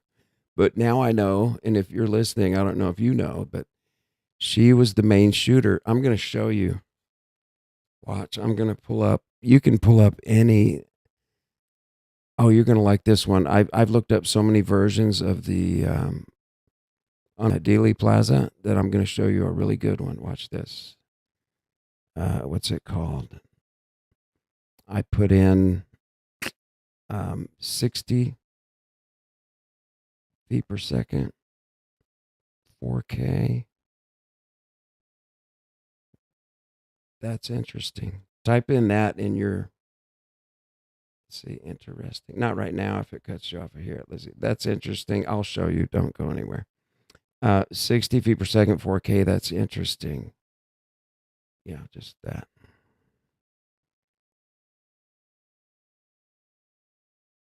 Where is it? Oh, I have to put in JFK. JFK.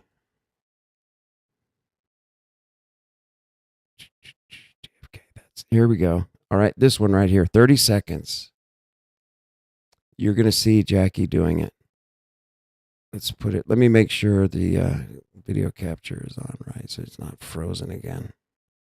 Okay, here you go. All right. There, now you can see my cursor. Okay, the following content may contain graphic or violence. You're going to see her do it. It's just easy to watch. Nobody has seen it this way. But tell me in the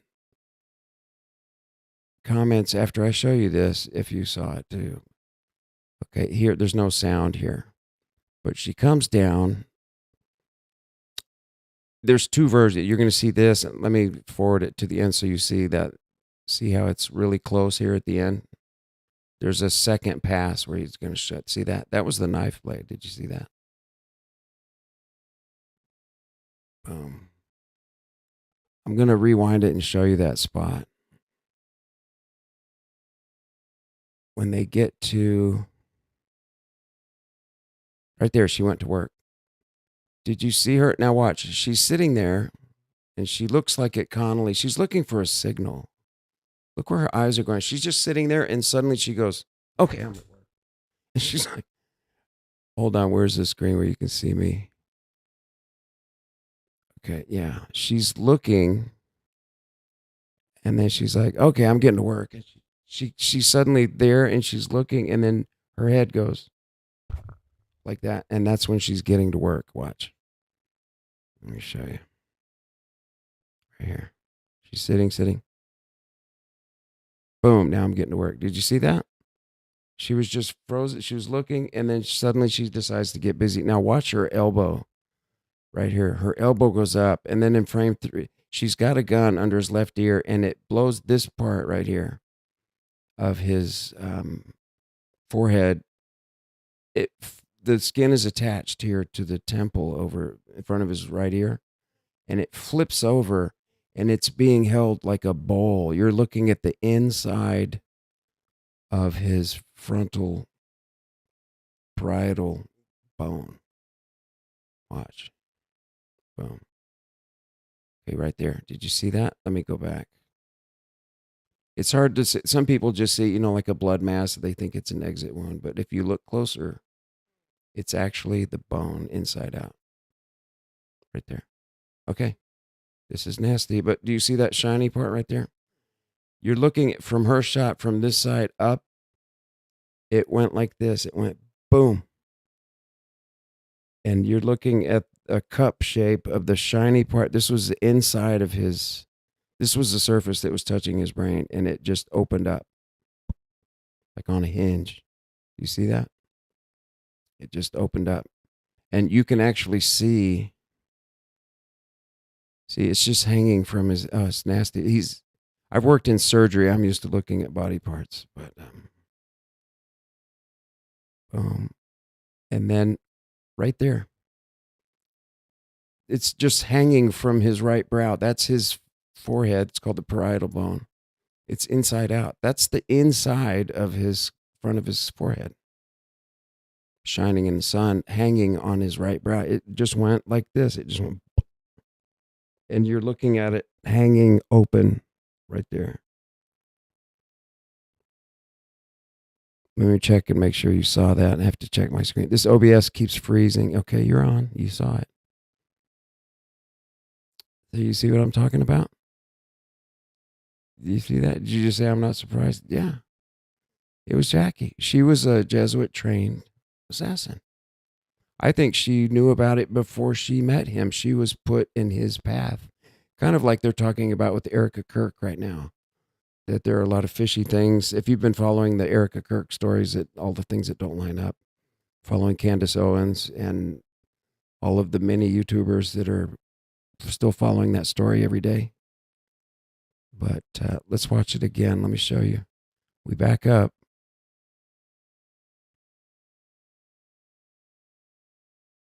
Boom, right there. Look at that. It's just hanging off of his right brow like this, like a bowl, like a cup. And then, watch it again really close. There it is. Boom. Okay, see it? Do you see it just hanging there? This is really zoomed in. Okay. Now look, she gets up. Let's go back. Okay, right there. If you look at this trail, you can see her slug going up through here. There's a line. It's at a 47-degree angle. I've actually gotten a protractor. I printed a protractor and put it on the screen. Okay, right there. It's very clear there. You see his forehead flip out. Boom. Right there. Look at that. That's a good shot. See, here's where it's hanging from his right temple. There's his ear right at his hairline. The top of his whole forehead just flipped over, and it's right there. You're looking at the inside of the top of his head, just like it just went like this. And it's hanging there. You make sure again that you saw that. I have to check the Microsoft screen capture. Oop, it froze again. Let me play it for you. Again. Here we go. Right there. Do you see that?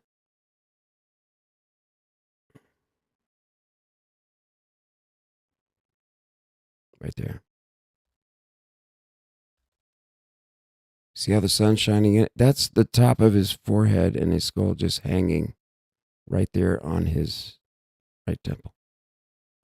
A lot of people haven't seen that. You know, they think it's a shot from the grass, you know, where entrance wounds don't make a large exit wound like that. What it is, it's Jackie shot from under his left ear and his left neck up through his forehead, and it actually flipped it over. But you can see it in other videos. Let's see. Now look, did you see what was in her hand? Look at her hand right there. Did you see the shiny? Look at her hand behind his head. She just shot it, and then she's got the weapon in her hand. And somehow she lets go of it. But there were frames that were removed before this video was given back. It had been like bleached and frames. Boom. Did you see her hand? Look at her hand. She had a shiny object in it. Right there. See the shiny line? She's got a shiny thing in her hand. Looks like something straight, like a gun. And then suddenly it disappears. Do you see the little flash in her hand? And right there is the top of his head, inside out, hanging. I've never seen anyone show this or talk about it this way. You see it? I agree. Yeah, there's some people put into power and do the dirty deed. Exactly. What it is, it's the Jesuit assassin structure. It is an atomic bomb. It is a harnessing of the basic I don't know what power we're of the watching universe. here. But let me show you. If you look at any other Kennedy assassination video, anything that's, you'll see the line. Let's go back. If I pick any other video, I'm going to show you the 47-degree angle. JFK. Assassination footage.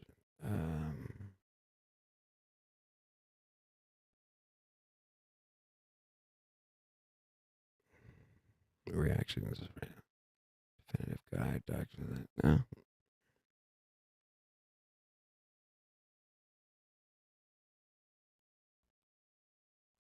I just want the assassination coverage of the footage. Okay. Let's watch the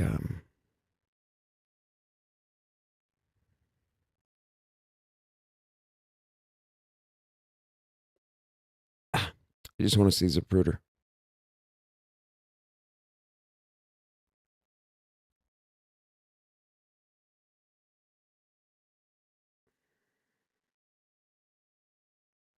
Bell. Okay, now watch. Okay, watch this one. If you look, you're going to see the 47-degree angle. Here we go.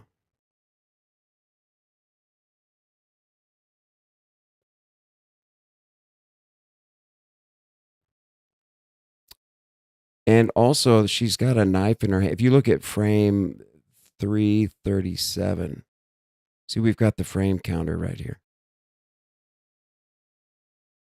If you look at frame 337, you can see the knife where she actually cut his throat. That's where I felt it. I felt this. You've not seen it before, huh? Did you see the top of his head inside out? You've never seen it like that, so close and zoomed in, have you? Somebody did a good job. They colorized it now.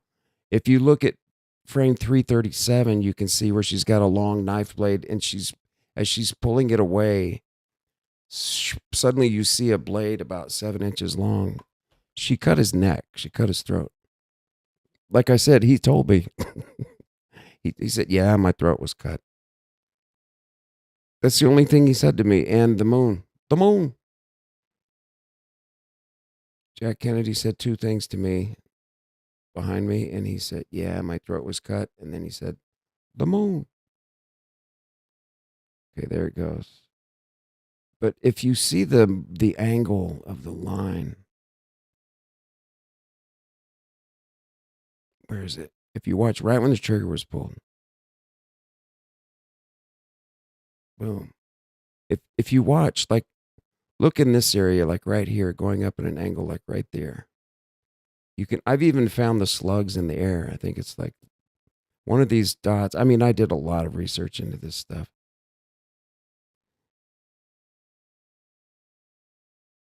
But I don't know if you noticed her hand. If you look at her hand, right there, she pulls like a long thing across his neck after the shot. Boom, the shot. Now watch right here. Right there. Did you see the white? You can look at it later. Look at frame 337 later. But so anyway, yeah. So when you talk to people, I've had the experience of having, I've died. I've seen my body. I actually saw the reincarnation cue where all of the bodies after I drowned, we were all floating together and going toward the moon. I couldn't see the moon, but I knew the moon. I just knew the moon was right here and we were going toward it, around it. And these 2 beings came up. They had black eyes. They were bald. They looked like they were 150 years old. They had white robes on. I could only see them from the bust up in my energy space, my Taurus. Kind of like had an invisible wall, I felt like a puppy in a cardboard box. And they came up and one of them said, what is he doing here? He doesn't belong here. Send him back. And he was telepathically talking to the one on his right. And I remember I rose up and I turned around and I went back through this multicolored tunnel. Have you ever seen the pictures of the spirits and the astral bodies? Have you ever seen those? If you just do images of the astral body and the spirit, and you'll see those multicolored images where it shows like the 7 or 8 colors of the rainbow, but all within the body. Have you ever seen those? And they're moving around, or they're still images also. I saw a tunnel that had all of those colors of the spectrum, and I went into it. And then when I woke up again, I was in the shower above my body. What I'd done is I threw up so hard, bam, I hit my head on the shower wall, and I slipped off my toes, and I fell into the tub, and I fell right on my left cheek. And if you look, like right, you can see a line right here.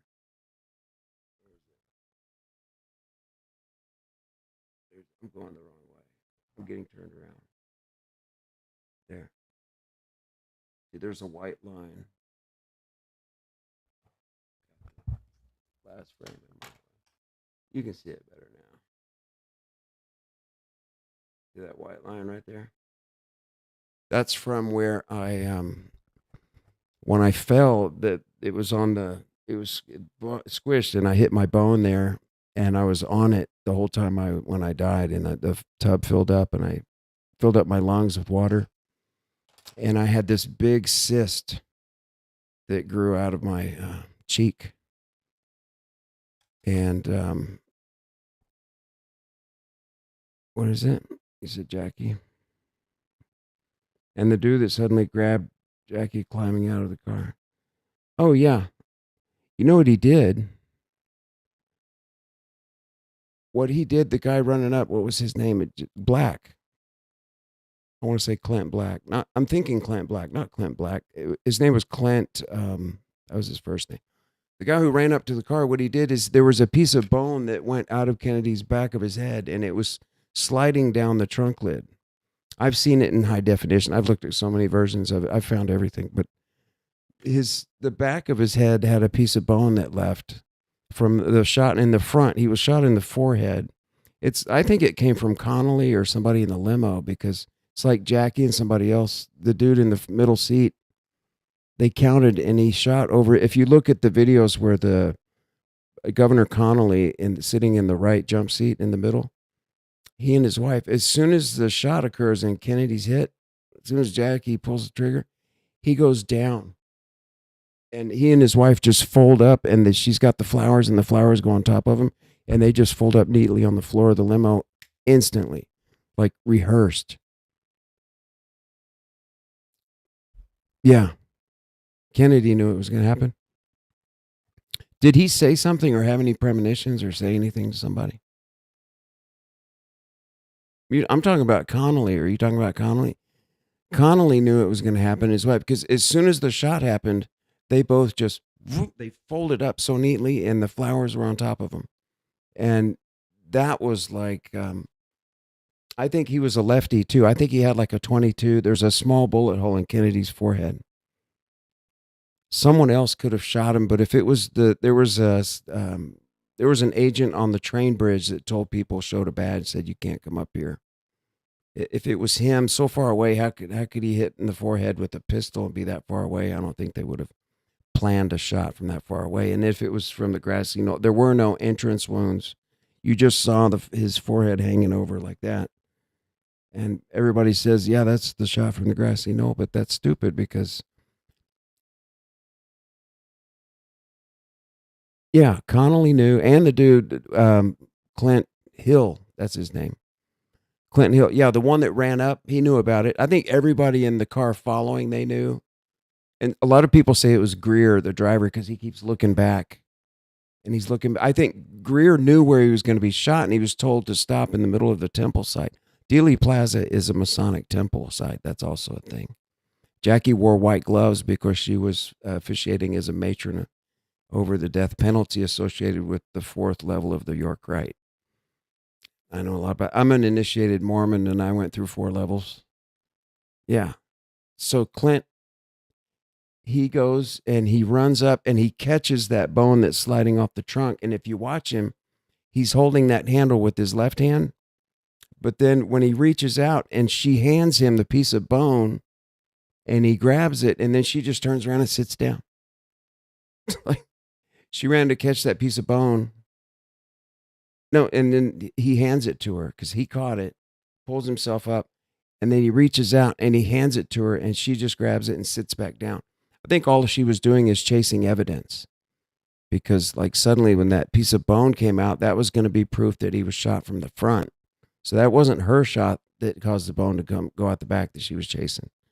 She was already done with her shot. And that, that shot definitely, from when you shoot from underneath the left ear, kind of deep back into the neck, that's what made, let me move my camera. There you go.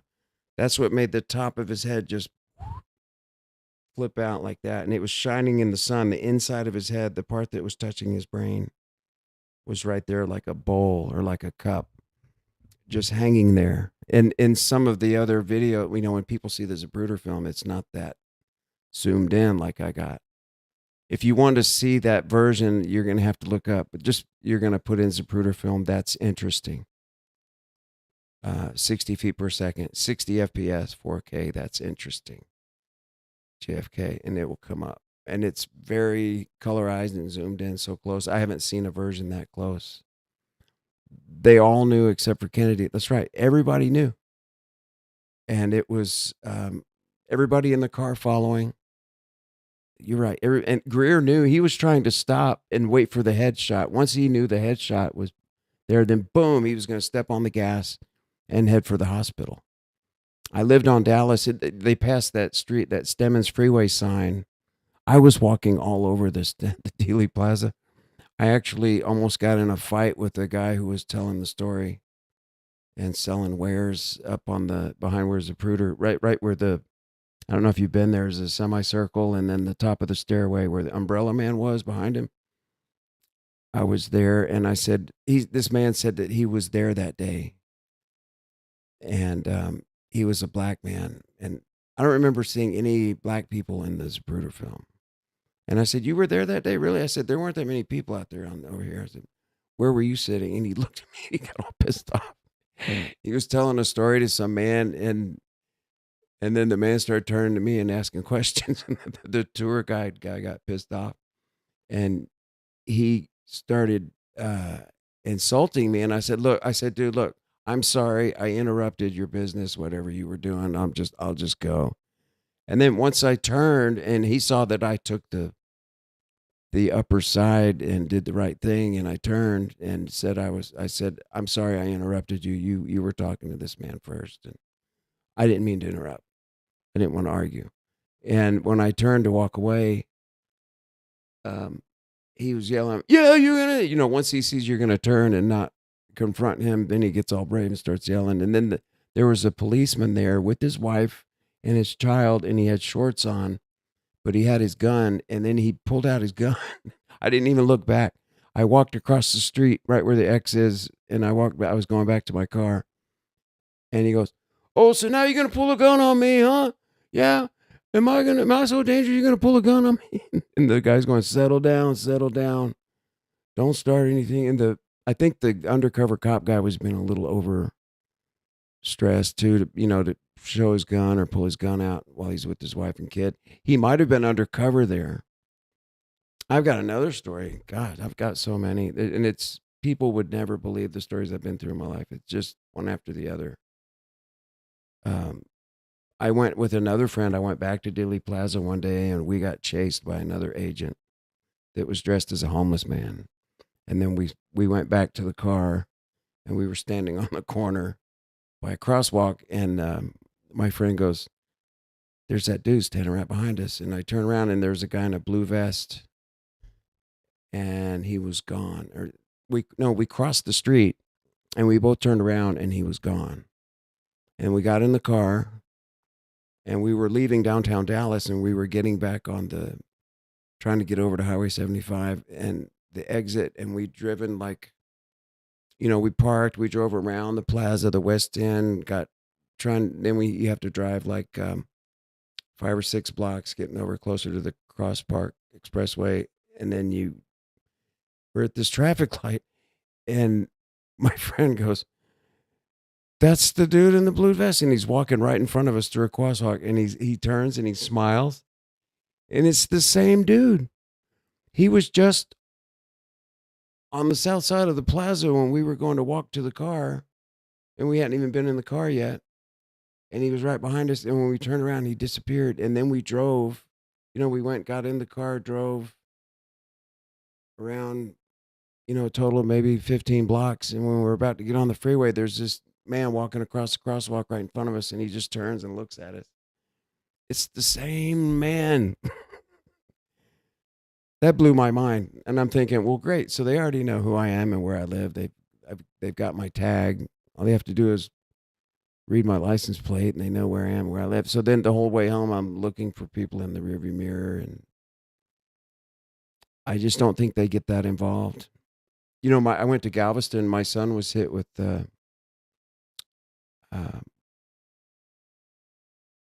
what do you call it? The V2K, voice to skull. They talked to my son with the voice to skull device in Galveston.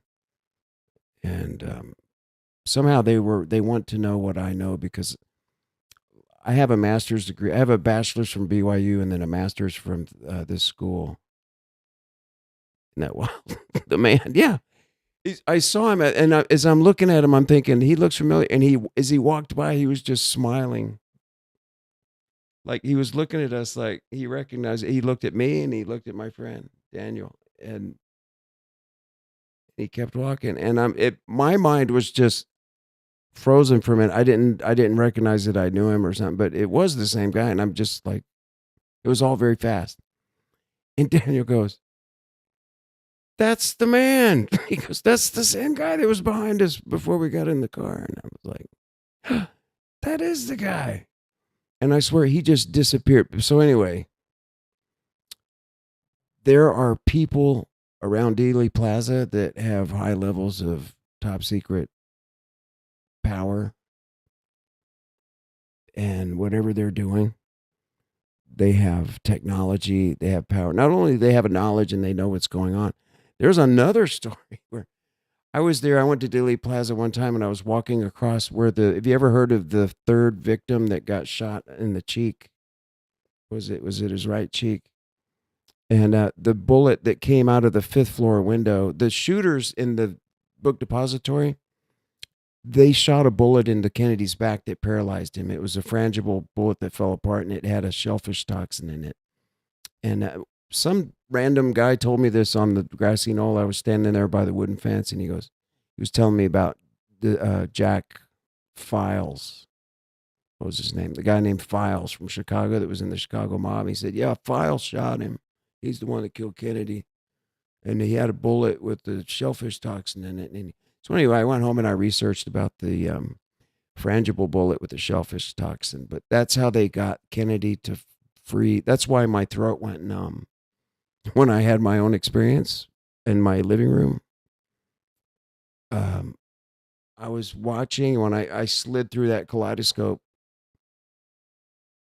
thing. Like, look at the ISS background on my camera that I'm doing right now. And like, see that blue wall? Like, just picture going with an endless ISS tunnel. And I just went just real fast through it. And then I was sitting in the limo and suddenly my throat went paralyzed. It just, all the muscles sank in and I couldn't breathe. And I was thinking, that's great. Now I'm going to die from suffocation. I'll fall on the floor right in front of the fireplace here. No one's home and no one's going to know how I died. No alcohol, no drugs, nothing. I'm just lying dead in front of my fireplace. And who would have known? It was because I had a remote viewing experience and then died because my throat had paralysis and I couldn't breathe because all of the tissue in my throat just sank down in my esophagus. I couldn't breathe. And then when I thought about it, I was like, what did I say? I said something. It all stopped when I thought about the device or what are they going to say? I can't remember what stopped it, but it suddenly ended. Oh, it's when it started burning. When all of a sudden I felt this searing pain. It was like a and that's when I heard him behind me go, yeah, my throat was cut. And then I was just like, oh. Then I didn't even look back. I thought, oh, man, why do I get always these things happening to me? I'm always the person that's got all the wild stories and nobody believes me. Who's going to do anything about this? And he said, Lamone, with that accent that he had, Lamone. I can't imitate it very well, but then I thought the moon, I actually said the moon. What the hell kind of answer is that? What do you mean? I asked you a question. Like, what do you mean the moon? I'm asking you, like, why is it me that gets this revelation? You're like, okay, Jackie did it. Would I just start telling people nobody's going to believe me? Or the thing I just experienced here with the paralysis in my neck. I'm the only one that I've ever heard that there was a frangible bullet with a shellfish toxin. Oh, I was talking about my son in Galveston. Let me jump stories. I went down to sing in Galveston. This was in 2021. And my son, who was 20, was living with me. And I'd play guitar and sing. We'd go out and busk.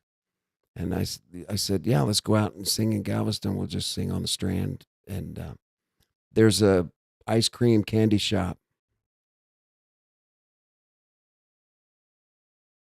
Oh, yeah, the speech that got him killed. I remember that. I've gone over that. The speech that got him killed when he revealed the, what did he call it? Ruthless. He's talking about the ruthless conspiracy. And he was going to expose everything. Yeah, he knew about all of them. And some people say, they say, well, it was because of the Bay of Pigs invasion and he didn't go in and rescue the people that started Bay of Pigs. And a lot of people that were involved in that were also the shooter team that was set up for the Cuban invasion. And they said one of the snipers came out of the Cuban. No, but the person that actually shot him was his wife. You know? But actually, what I was telling you is that there was a man on the 5th floor. Secret societies, yeah. You know, all of it comes from the Vatican, which is also owned by the Jews. But it's kind of a cross. You know, some people say, well, it's the Jews are doing everything. Some people say, no, it's the Vatican. No, it's the Jesuits. No, it's the mafia. No, it's... But the way it goes together is there's maritime admiralty law, where legally every incorporated thing on the planet belongs to the Vatican through maritime admiralty setup.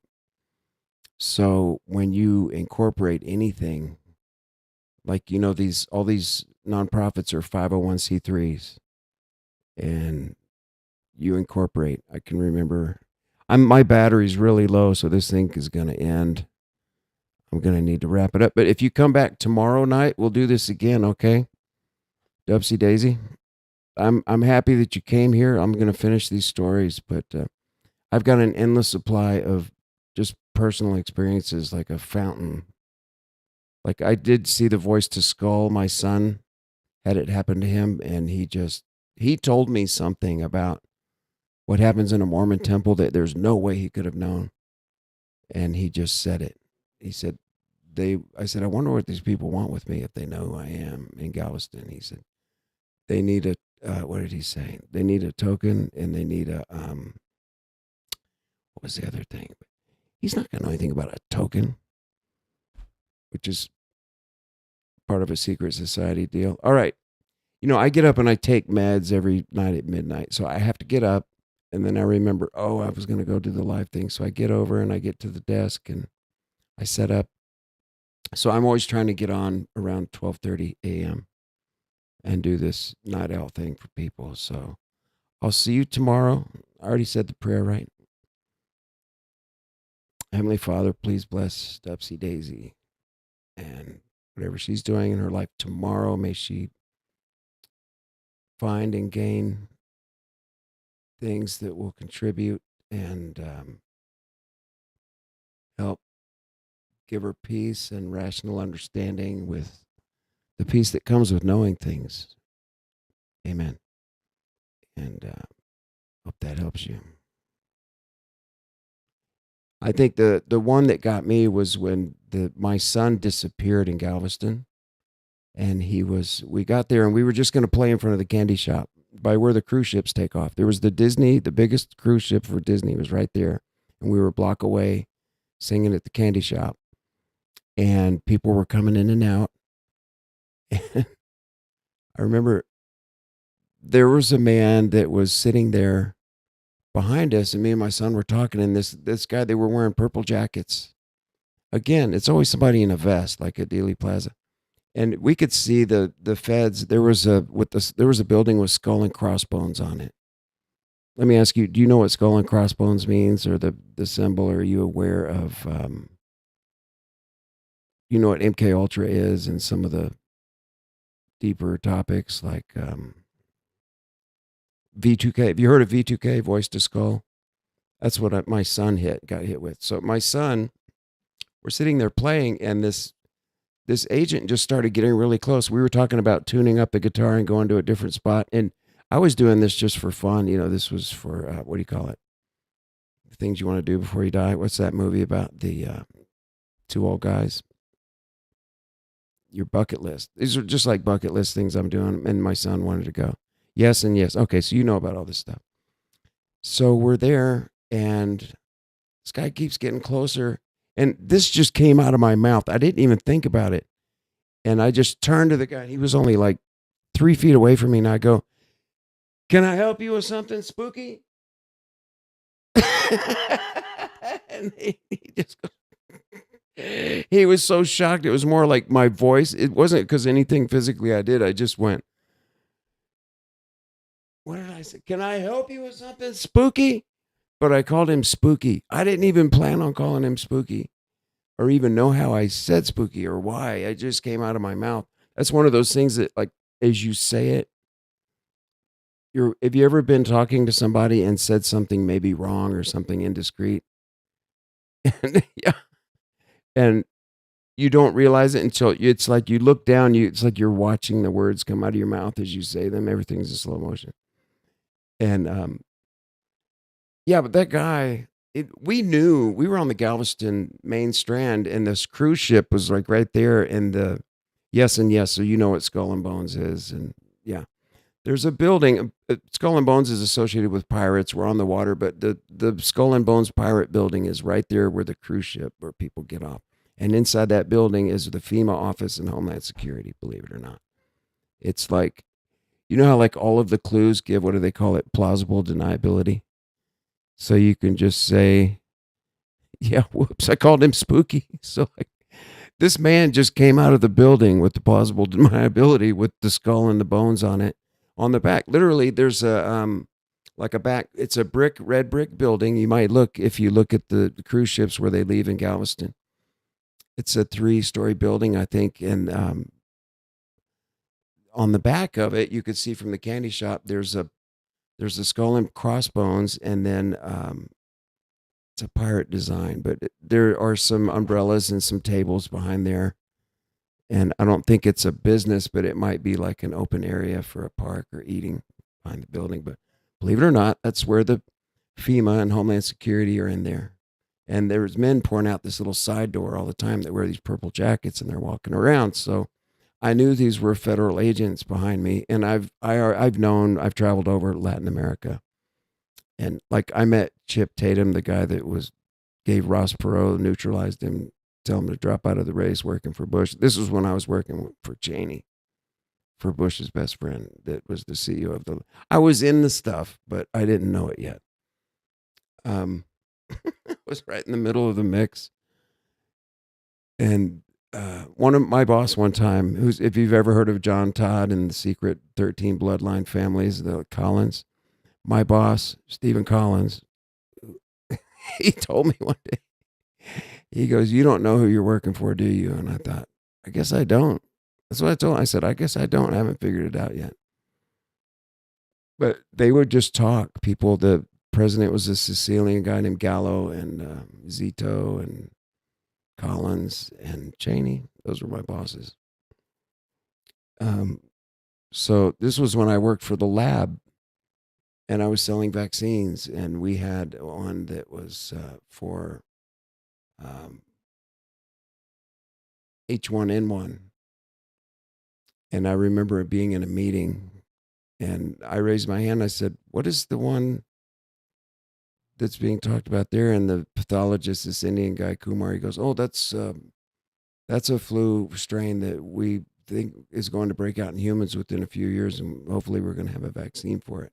That's before I knew what gain of function was, that you actually launch the virus once you know you have the vaccine for it. And even if the vaccine doesn't work, you have the drugs that you know work that you can use to get better.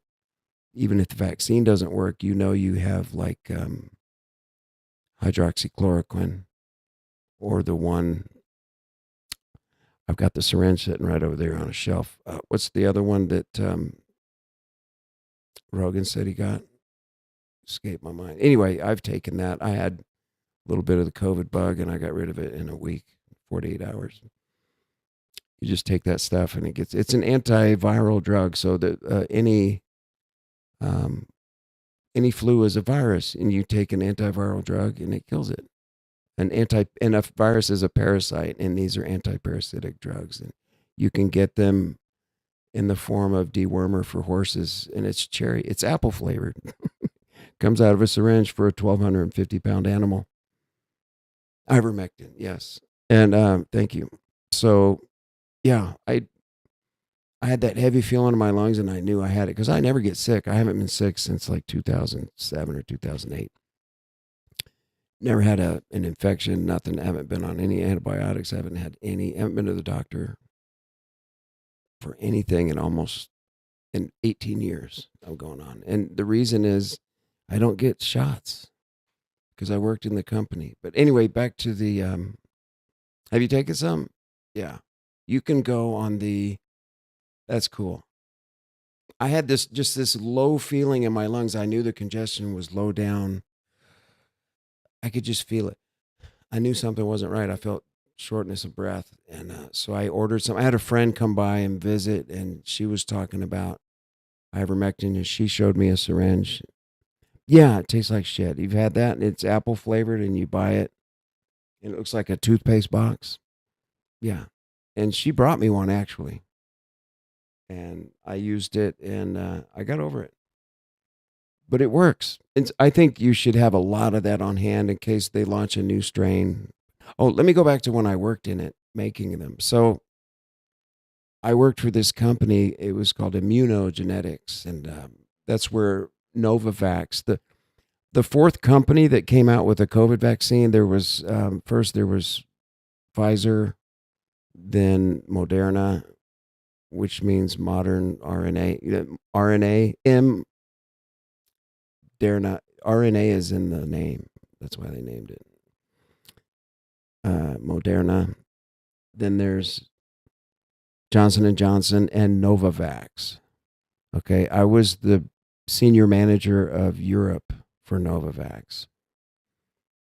When Cheney was on the board and he was my boss, he got all my trip reports. And then when I was over Latin America as well, I was the international dude. And so I was in the boardroom and a lot of meetings.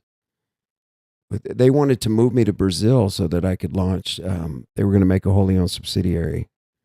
And they wanted to be in Brazil because they wouldn't have all of the same problems with making a lab and getting things done and having to follow the same rules as in the United States. Maybe Brazil would be more lenient in certain areas. And if they were going to, now I know, if they were going to do what's called gain of function and then launch what happened in Wuhan, I would have been there. I would have been the guy running the lab, and we would have launched H1N1. I didn't go there. Oh, that's okay. That language doesn't bother me. I'm not a person that cusses. I grew up Mormon. I can't stand that church. I got out of it. My father was atheist from Spain. My father was born in New Jersey, but my grandparents moved from Spain, and my father came over. Well, he was actually born in New Jersey, but and then I was born in Houston because he went to the University of Houston after the Air Force. After working at Wright-Patterson and the stuff he did, where he wound up at NASA. I don't know my life. A lot of things never made sense until I'm looking back now as I say it. And it's kind of odd that I have a friend that calls me the Forrest Gump of conspiracies because I'm just like, I know them. I know the people. You know, Collins, if you've heard of John Todd, the guy that went by the name, Lance Collins was his real name.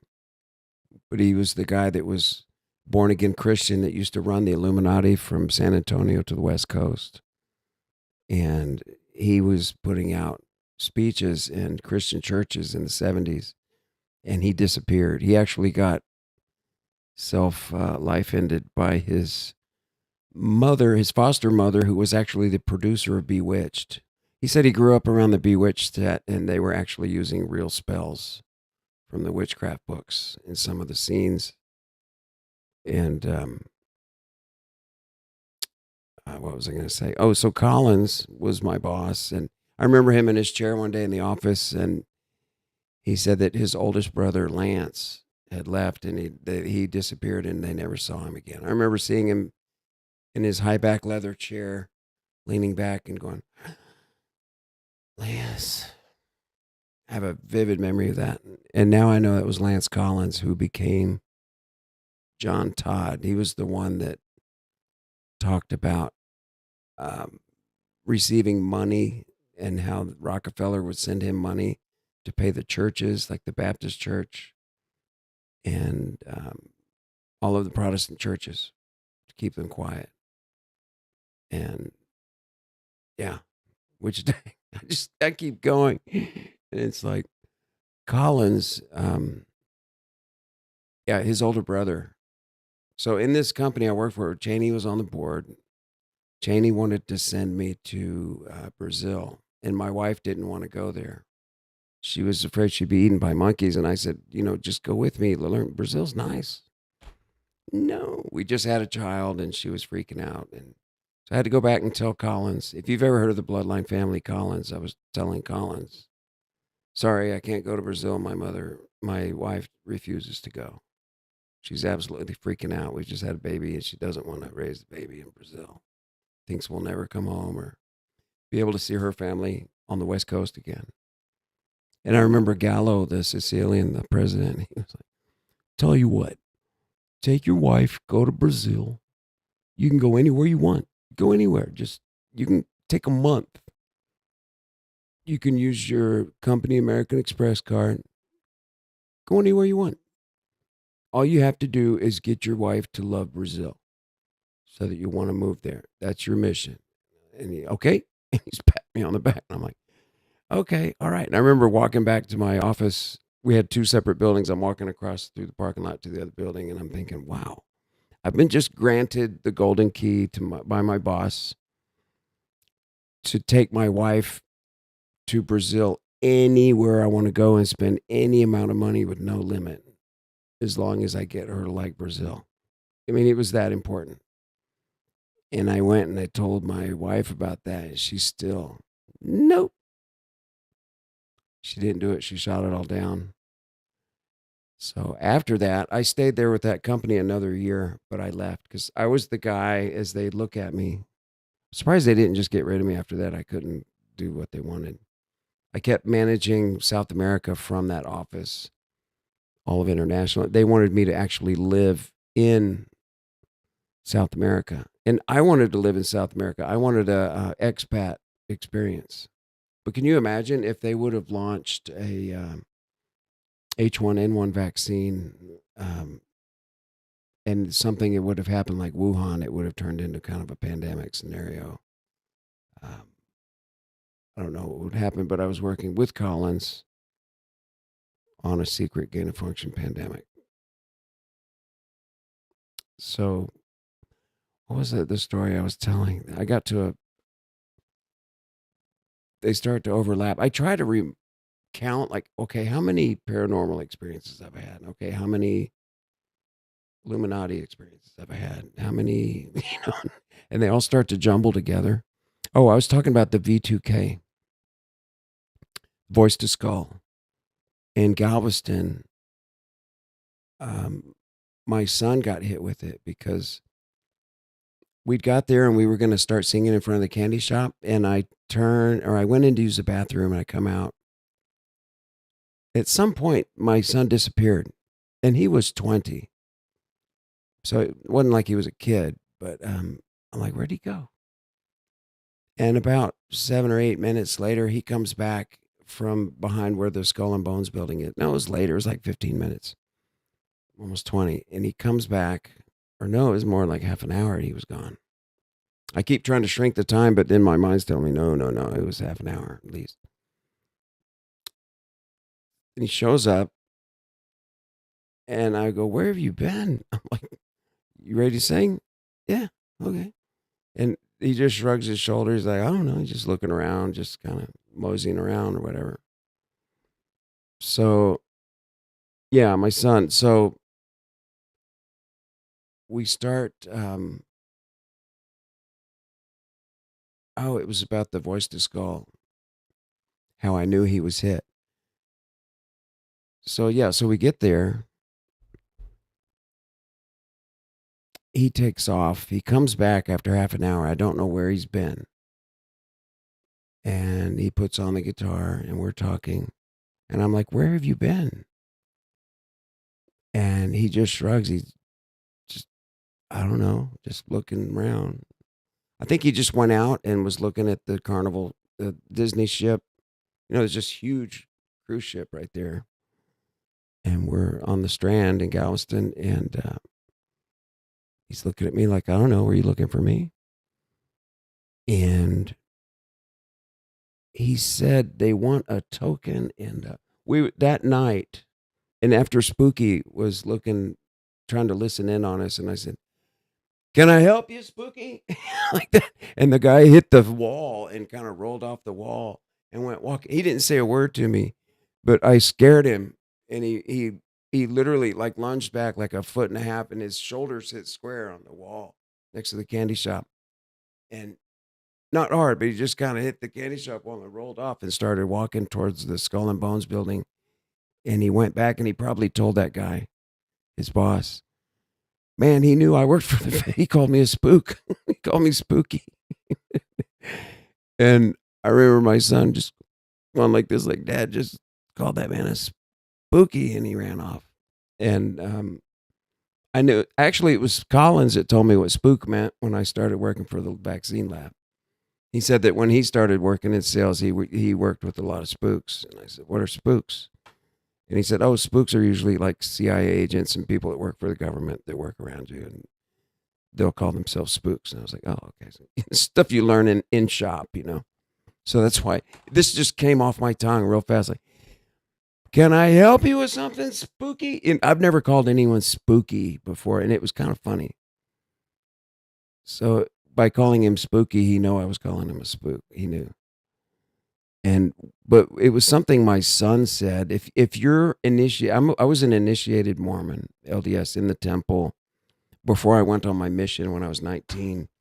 You go to the temple and you have the stuff that's at the veil that goes to the celestial room, and you have to get up and you have to show certain handshakes, and you learn all the different, what they call the grasps, just like the Masons. And in fact, they're the same types, and probably what Jackie would have learned. That's why Jackie wore white gloves. Kennedy had the first penalty and the fourth penalty. I don't mean to do that. The first penalty is where your tongue or your throat are damaged. And then the fourth penalty is top of your head, brains to the sun. Literally, he got that. That's the fourth penalty. But the person who executes you wears white gloves.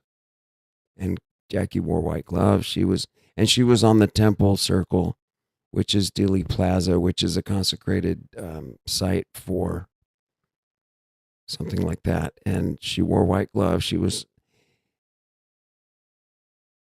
anyway, back to my son. When my son said, I said, "I wonder how those people, why they were following me around or something." And then my son just blurted out, and he said, "They're looking for a token."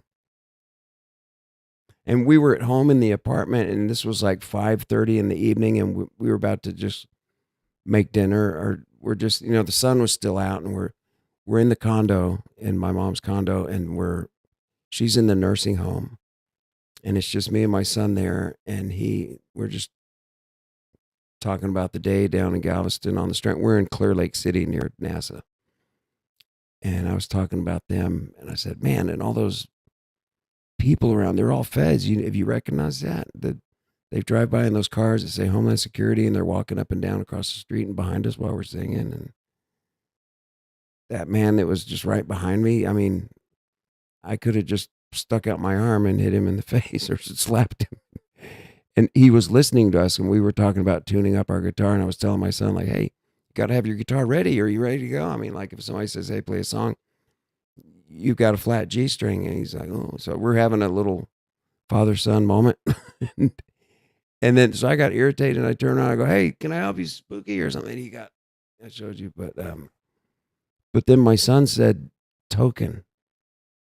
That's not a word that everybody uses, but if you've been initiated in a temple or any secret society, you know what token is and where you use it. Usually if you have a sign or a grasp, a handshake, they'll tell you this is the first one, this is the rank or whatever. It depends on what secret society you're in. If you're in a church, like I was in a Mormon church, temple initiation, it was different levels of priesthood. And the fourth one has to do with the way Kennedy was killed, and somehow they referenced my past and wanted a sign or token, and then what was the other word? But when my son said it, my son would not have known it unless he was either initiated or had been reading up on all that stuff, which he wasn't. He didn't do anything. And when he said that, oh, I was floored. I'm like, oh my God. So they already know who I am now. All they had to do was get my license plate number when I drove into the city in Galveston. And there's just instantly, my whole file would have popped up on the screen where I went to church, that I went to Brigham Young University, that I, and my children, and where I live, that I was recently divorced. And this is my youngest son, and he's almost 21. And, you know, it was all, I remember that one, spooky. Yeah, it was funny. It was one of those things that, like, as you're saying it, it's like literally, have you ever looked like right down your nose at the words coming out of your mouth as you say them and thinking, no, it's in slow motion. And right as I said it, I go, can I help you, spooky? Or what can I help you with something spooky? I think that's what I said. Can I help you with something spooky? But it was like, I just turned at him. I was talking to my son. I just turned and launched into that man. He thought he was getting away with being really nonchalant, like, nobody's going to notice me. I'm just a little, like, what is it, Winnie the Pooh, when he's floating on that balloon, he says, I'm just a little black rain cloud. Or, I'm just a little black rain cloud. I turn around, can I help you with something spooky? He literally threw his hands up and took like 3 or 4 steps backwards and rolled off the wall of a candy shop and just beeline straight back for the door on the side of the building. Oh, here's the weird part.